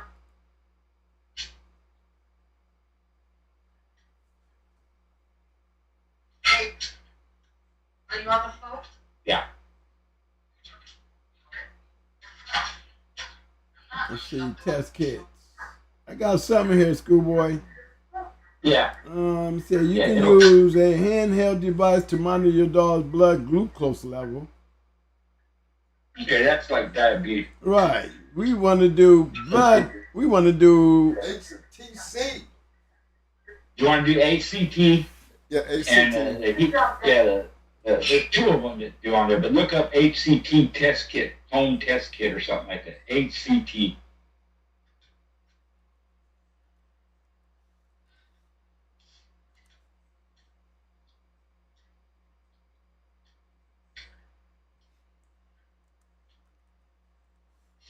And see, the debate is what's a good blood count? And I couldn't tell you, and even the guys that I know that use them in Mexico, they have their preferences, but they can't tell you what, this is right, that's right. Like I said, I have one friend, he likes 43, 45. Mr. Gray likes it at 50 when he was back in the day. Okay, let me see this. Schoolboy, I'm bringing this one up right here. Test HB and HCT with 25 pizza strips. Anemia monitor, analyzer, blood, hemoglobin meter. Yeah, I would guess that's pretty close to it. Yes, sir. Yeah. I got one for $59. Get Yeah, the they're not machine expensive. and 25 test strips. Yeah. And since you like all that stuff to, you test the stool and all that stuff, Yeah. you'll get right on that and you'll learn how to use it. Oh, that's for sure. Yeah. As many guys be asking me that question. Oh, that's for sure. Now they got and it. I know people that used to test back in the day, but they had to buy the centrifuge and spin it and all that stuff, and you had to have a vet teach you whatever. Now it's anybody can use it, can learn how to use it. It's not that invasive on the dog. You ain't drawing a pint of blood or whatever it is they pull out of you. It's just a little dab. Yeah, this one spot got it for $25.99, free shipping, y'all. Y'all see it up there on the screen. Take your notes. Remember, you can always hit rewind. Whole lot of information in this show tonight. Yeah. In fact, over here, I'm gonna hit my buddy up and see if he can give me the name. Okay. If not, if he answers me tomorrow or something, I'll hit you up. I'll send it to you, the picture or whatever, and then you can bring it up on the next show. Yes, sir.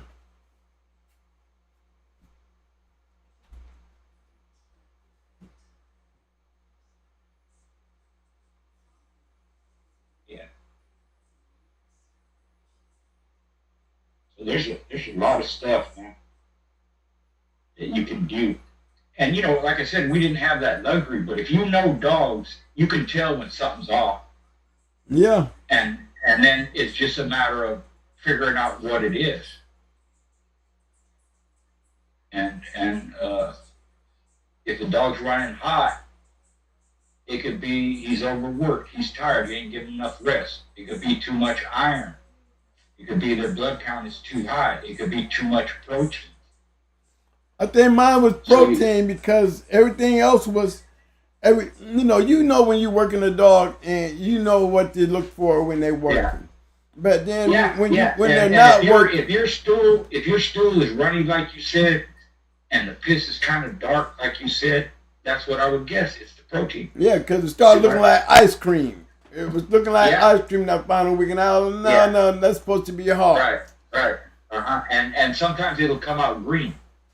True. Now, if it comes out green, it could be too much protein. But someone looking at that might say, "Well, that's Giardia." Right. So it could be Giardia too. So again, you would have to know the difference. You'd have to test it, whatever it is.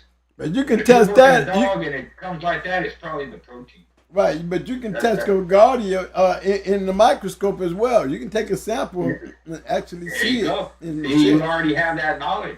Yeah. So that would eliminate the Giardia. Well, what's left? Protein. And I think that's what it was. And I forgot to tell you, schoolboy, I was adding ground beef with that shit too. Not just those three, but I was adding ground beef in small portions. 50 grams it is. Yeah. 75 grams of that, and it muscled the dogs up. Yeah. But that final week, the dog? Small. 35, 40. That's even worse. Yeah.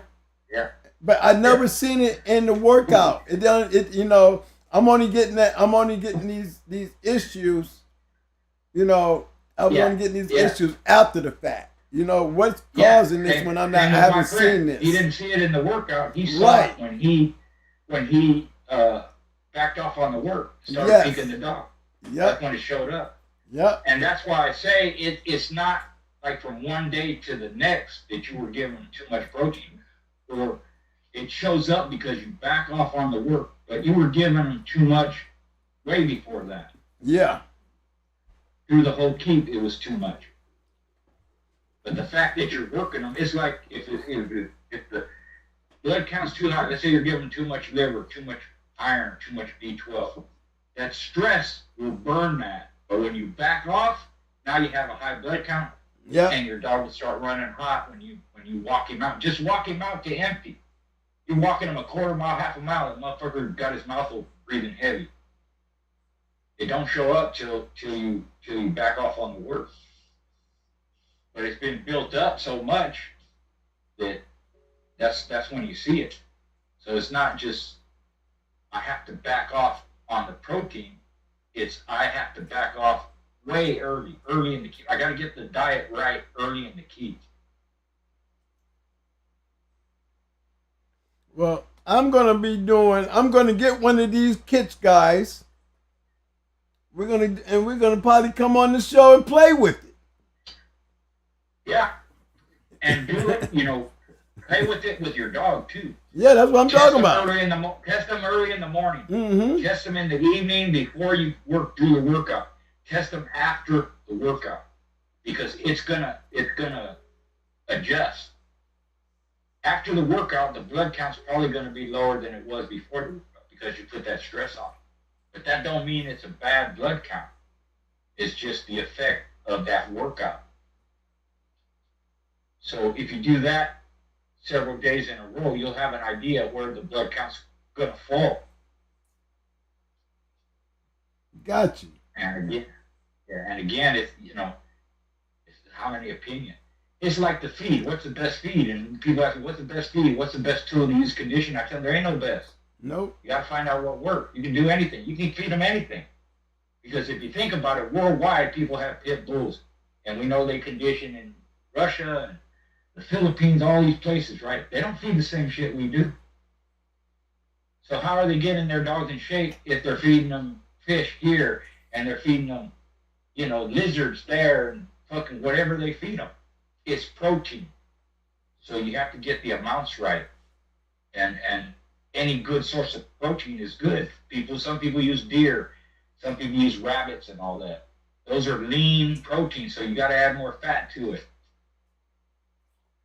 It's just that nutritional knowledge that people need to get down pat. So there ain't no best, because I've seen too many people use all kinds of different stuff, and the results show, hey, they win. Right. You know? Yep. Your dogs are healthy. You know? The bitches are healthy. They don't kill their pups. They're not lacking. But it's that prevent. You got to prep them for all that stuff. You got to prep them in the breed keep. You got to prep them before you breed them. That's right. You got to nutritionally feed the puppies right through their development. So it's all practice. It's all, you know. Schoolboy, while I got you on here, you made a comment earlier about it's funny how we find ourselves talking about the same thing, and we don't really be knowing. But I can tell you what the problem is. I bet you get tons of phone calls and tons of comments. Everybody trying to hit you up asking them all the different questions, ain't they? Every day, all day long. It's been happening, bro. Yeah. It's gonna happen to you. It happened to Bakri, Rosterman, all these people that get involved on this stuff because they want this information, and it's just, I put myself out there. I'm not blaming them. I'm not saying they're wrong. It's just that's what I did, so that's what I do. Yeah. It's part of all this dog stuff that we do, and I try and answer every single one, man. People will tell you that. Thanks for answering. Thanks, 'cause a lot of times people don't.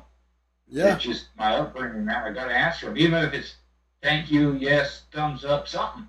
Yep. Let them know you read it. I always tell them I'm reachable. I get them all day long. Yeah, I always tell everybody I'm reachable. I'm always unreachable. I'm probably one of the few guys that answer the phone if you call. Every time I call you, day or night, early in the morning, midday, eat, whatever, you answer. Oh yeah. So it's the same thing if you get emails or you get texts or whatever, and if you don't know something, just tell them you don't know. That's what I do. I don't know. And I do that a lot with pedigrees. I don't know the dogs up close, but I know the dogs behind there. I can tell you about them. Right. And if you ever want to make this information available, you ever want to sell your keep, or you ever want to write a book, do it. You deserve that much to be compensated for the hard work. One day you're gonna have to sit me down and tell me how you're able to do it. I don't understand. I need you. Yeah. Well, honestly, I'll tell you this, man. My family helped me a lot. Without them, I couldn't do it. And like here, I had to stay and watch my handicapped grandson, but they had an award for my other grandson, right? He got an award at school. So they went, I stayed home. When they come home, get out of the pickup, they walk by. All they have to do is see me talking on the phone, and they be quiet. And then we do hand signals. You need a blanket. You need coffee. You need cigarette. What do you need? They all in tune with that. And it's the same thing during the day. I got to do this. I got to do that. I got to answer this. I'm on a chat, this and that. They'll handle everything that needs to be handled, so I don't have to do it because they know I'm doing my thing. That's right. So that's one of the reasons how I can do what I do, because I have help. My woman, she calls it my private affair. Yeah. You know what I'm saying? You know what? Here's the good thing about it. She knows where you're at. She knows exactly. What you're doing. I mean, why is you? You ain't running around chasing tail. You ain't at the bars. You ain't. Right. I realized that. Right. I told her, you know where I'm at. I ain't going nowhere. And she goes, yeah, that's right, huh? Yeah. As soon as that phone rang, here come you. Here you go with your. Is that your little private life calling in? Mm-hmm. You give more time. Yeah. You give more time to these dogs than you give more time than you would have. You would have an affair with another woman. That's right. I said, at least I'm doing it in your face. Right. I said, at least I'm doing it in your face. Yeah. And see, and because I get all this stuff, they're compensated. They don't hurt for nothing. They need something, I provide it. They know I make money doing this. Right. all my merchandise, my video, all that stuff. So it's one thing, I'm here to help, and I am, and I'll do it. But it's another thing, my family wants to see some return on it. They don't bitch, they don't moan about it, they don't rag me or nothing like that. But they know if they come to me and they need something, I'm provide it. Exactly. That's the give and take. You know, School Baby does my videos. She writes my books. I write them, but she types them all out. My daughter-in-law formats it, the font, puts the pictures in, all that stuff. Registrations too, all that. You know, I load everything up, get it ready for the mail. My wife takes it, mails it off, or my daughter does. Because I can't leave the house because I got to answer the phone in case somebody calls or text. Exactly. I'm turning into a hermit, man. I don't go nowhere. You know how your phone, they track your phone, tell you how many miles you run? A couple of months ago, I drove 4 miles in the whole month. That was it. I never left the house, man. That's good. I wish I could be there. Yeah.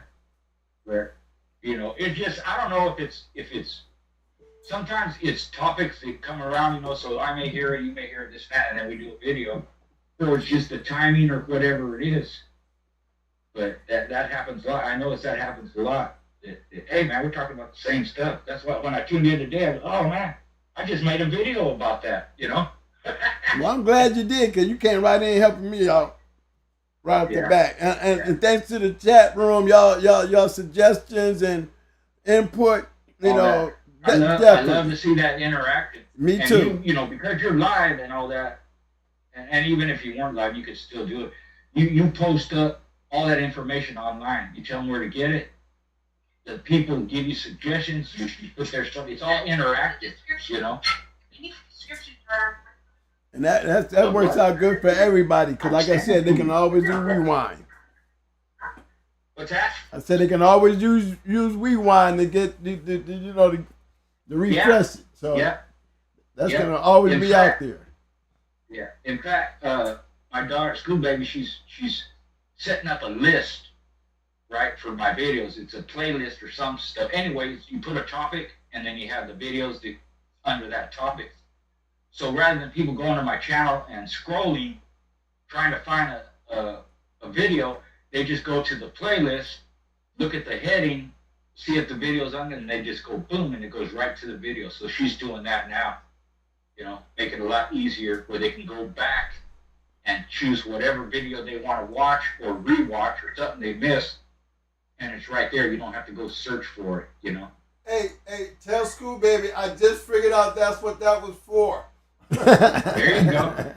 See what I'm saying? At the same time as she's doing it, you're doing it. I don't know if it's something that just came up with YouTube, but we're on the same plane. Yeah, I got all the videos on the one playlist. So as you was just saying that, I was like, you know what? I know what this shit here means now. I need to set this playlist up a whole lot different than what I got it. So tell her I just figured that out too. Yeah, I'm gonna tell her. And then she's learning how to do graphics, maybe add some music, just change it up. Because mine, if you notice, is the same shit, same background. So she goes, Dad, you got to do different stuff. You got to do that. Okay. I tell her, well, do it. Do it. Then show me how to do it or whatever. Or just do it. I don't even want to be bothered with it. I don't have no time. So that's what I mean. They take care of all that stuff. Well, you know what? That's what kills us around here, Schoolboy. Being we done got up in age of medical, running in and out of the hospital.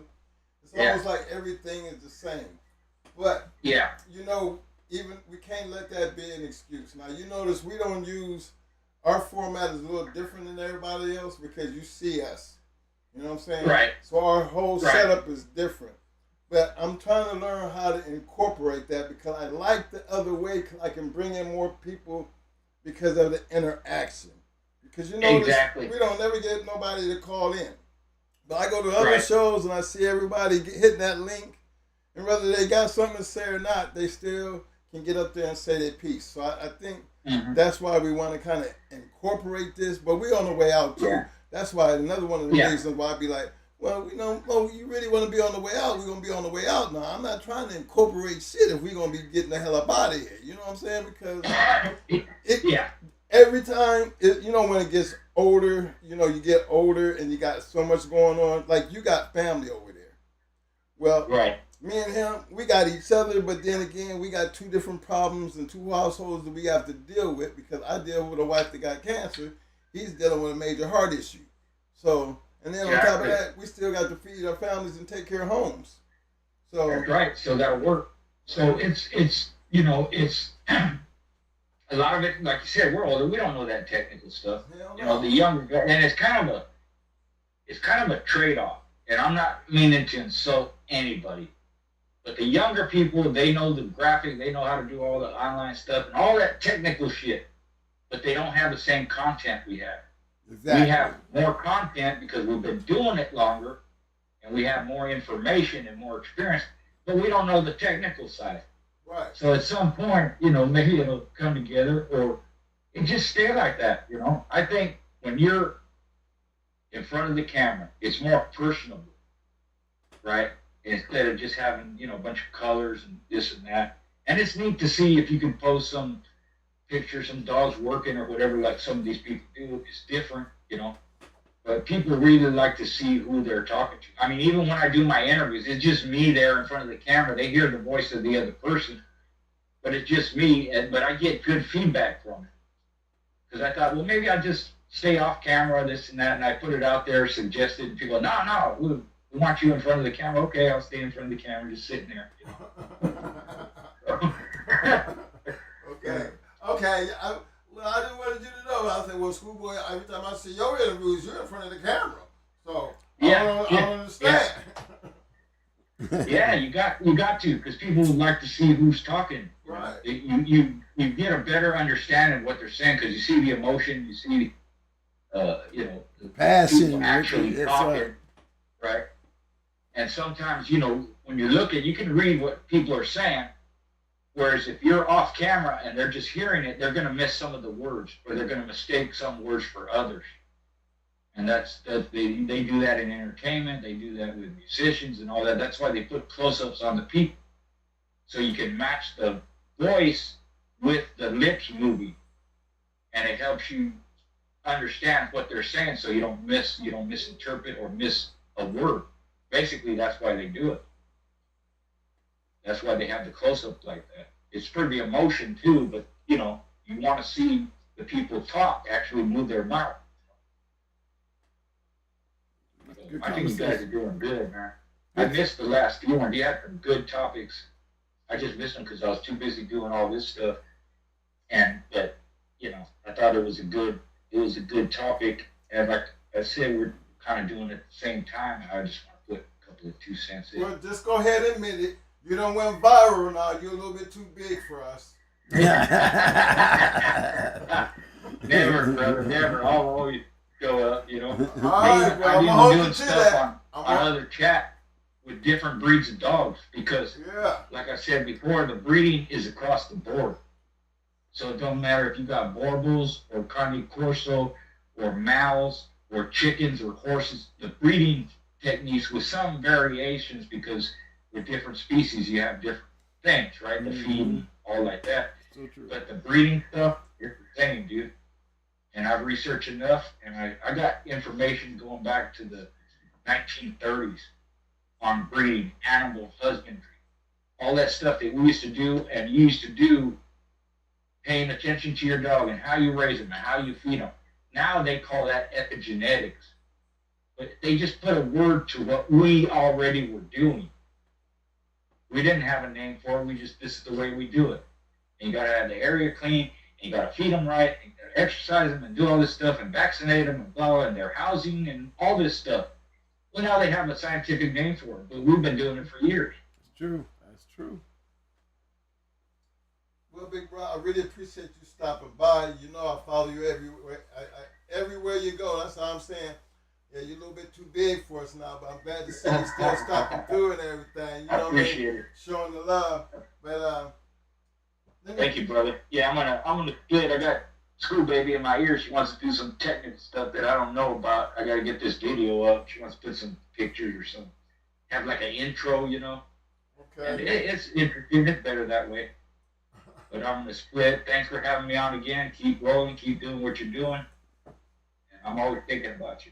We'll do a video too. I still want to do one with you. You know, I was gonna do one on conditioning, and then I know, man, he's already talking about conditioning. I'm gonna let it wait a little bit. That's why I stopped, schoolboy, because you mentioned it to me. That's why I stopped.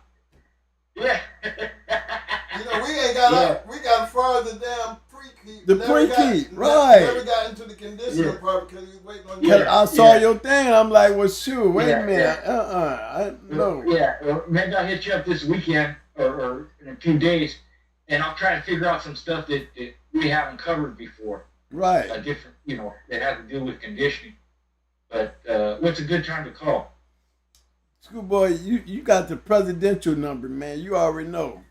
Just call. Anytime. Like I said, man, anytime I call you, even the thing we did, you guys answer, man. We sit there and chat. Sometimes, if people don't know, when we talk, sometimes it's for 2 hours, man. I don't know if you guys are working or at the house or whatever, but we get it on, man. We get it in. We get it in.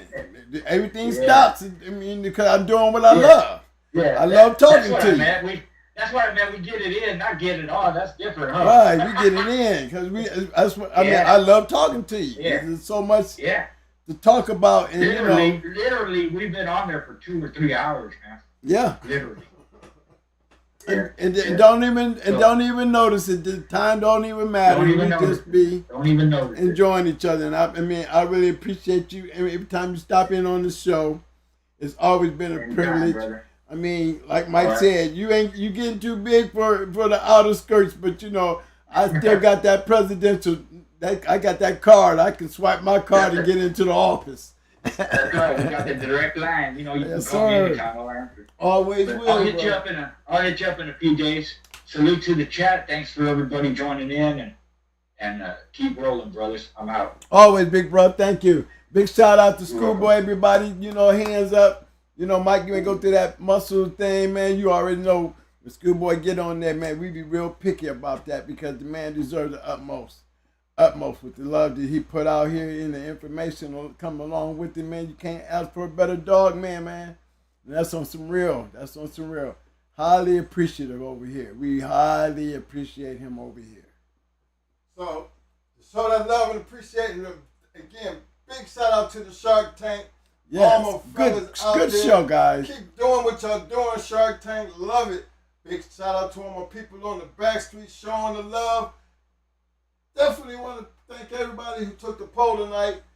But before I get into the poll, I need y'all to do me a favor and help me celebrate this evening with thumbs up, thumbs up, thumbs up, thumbs up.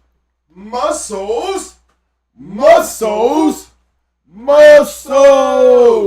And then show me some love. Show Schoolboy some love. Show us some damn roses. Roses. We need them damn roses. Show some love, fellas. Show some love. Big shout out to Schoolboy. Definitely big shout out to the Shark Tank. Shark Tank, you need to get your damn self some damn roses. So, dude, go some roses at yourself. Love the information to all the people out on the back street who and those who gonna see this video after the fact. Get your pen and piece of paper ready. Don't forget to subscribe if you haven't already done so. And don't forget to hit the like button. Let me go over this poll right quick. The poll question tonight was a match in history that never happened. Champion Jeep and Grand Champion Angus. Who would you have picked to win? We have Jeep at 44%. We have Grand Champion Angus at 56%. While I got us talking about this, Mo, you knew the whole story behind the whole Angus situation. Angus and Ruby. Tell them what really happened, Mo. Angus was breeding a Ruby. You know, when you breed, as much as he was breeding Angus, you know, he gets loose and he gonna go over there and get some ass, and you already know how that went. You know, once you get over there with a dog like her, you know, shit's gonna get rowdy. Angus ain't trying to fight, he trying to get some ass. But he gonna protect himself, but he ain't really trying to fight. So, you know, once that run out, he ain't got no business wanting to stand there and kill her.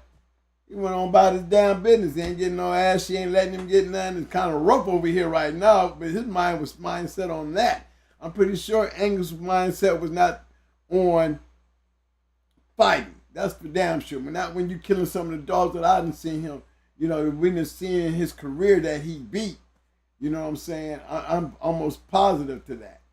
Remember, I tried to breed Bozak to Pretty Mama, and even with some 8th promazine shot up in her, had her sloppy ass drunk.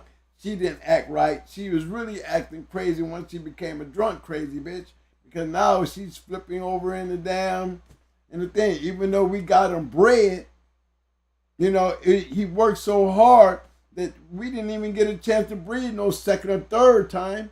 Based on what happened the first time, it was like, hope she took, but she didn't take. You would have thought Bozak was the curse. Right, you'd have thought Bozak was the curse, the way he was looking at her ass, the way she was tripping on him. I'm just here trying to get some ass. Man, get control of this bitch, Mike. What the fuck, man? He don't even want to jump up on her. I ain't feeling this shit, man. And we talking about champion Bozak. He was not paying that crazy shit that bitch was doing, no. He wasn't trying to engage into that combat that she was trying to bring to the table. All right, another one.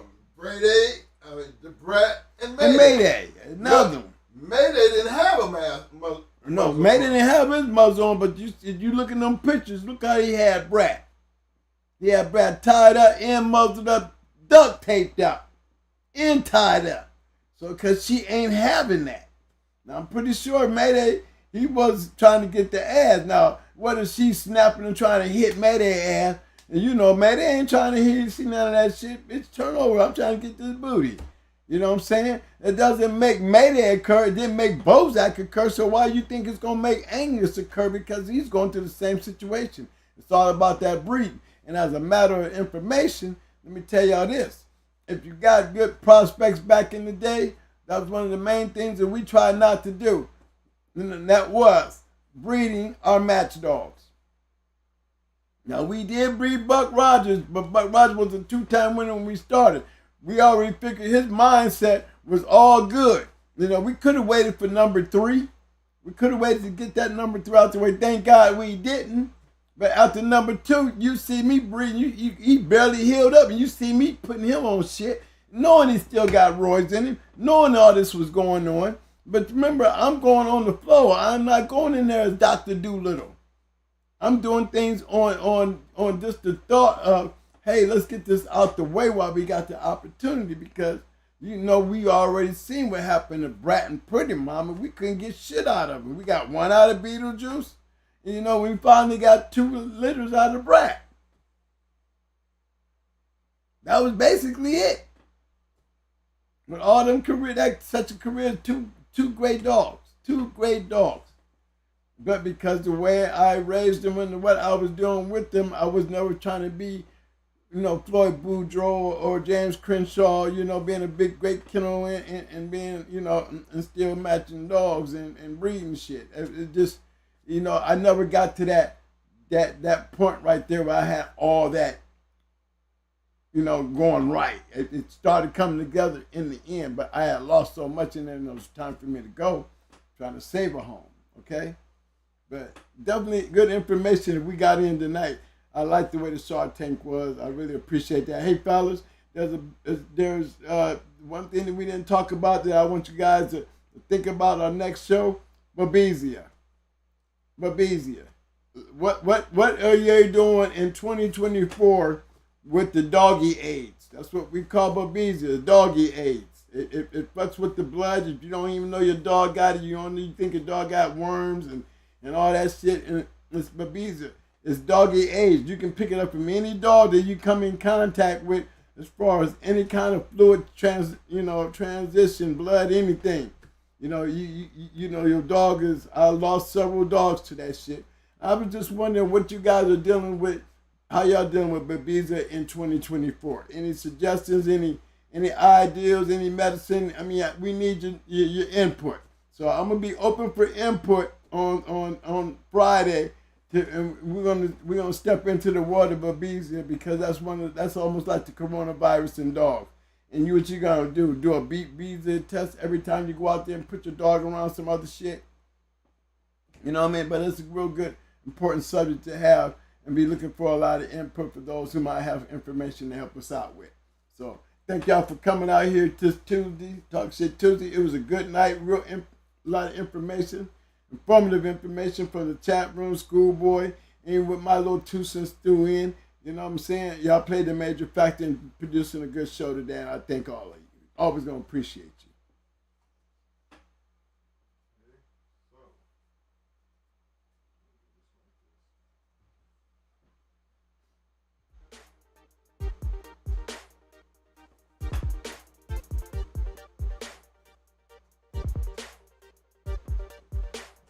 As always, fellas, you know what's up.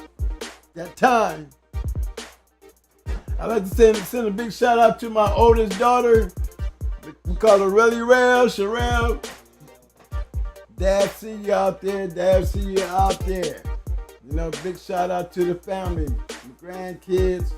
Sure, she got me being a great granddaddy over there. But big shout out to you, baby. Please step up on the show. Hey, make time out. We're going to bring you in on the show one day. You know, you a little dog girl. You've been around your daddy a while, you know, and you know a lot. You sit in the back street and hang out with the old school. You need to jump up in there and come join your dad every once in a while. Really step in and say hi to everybody. All right, fellas.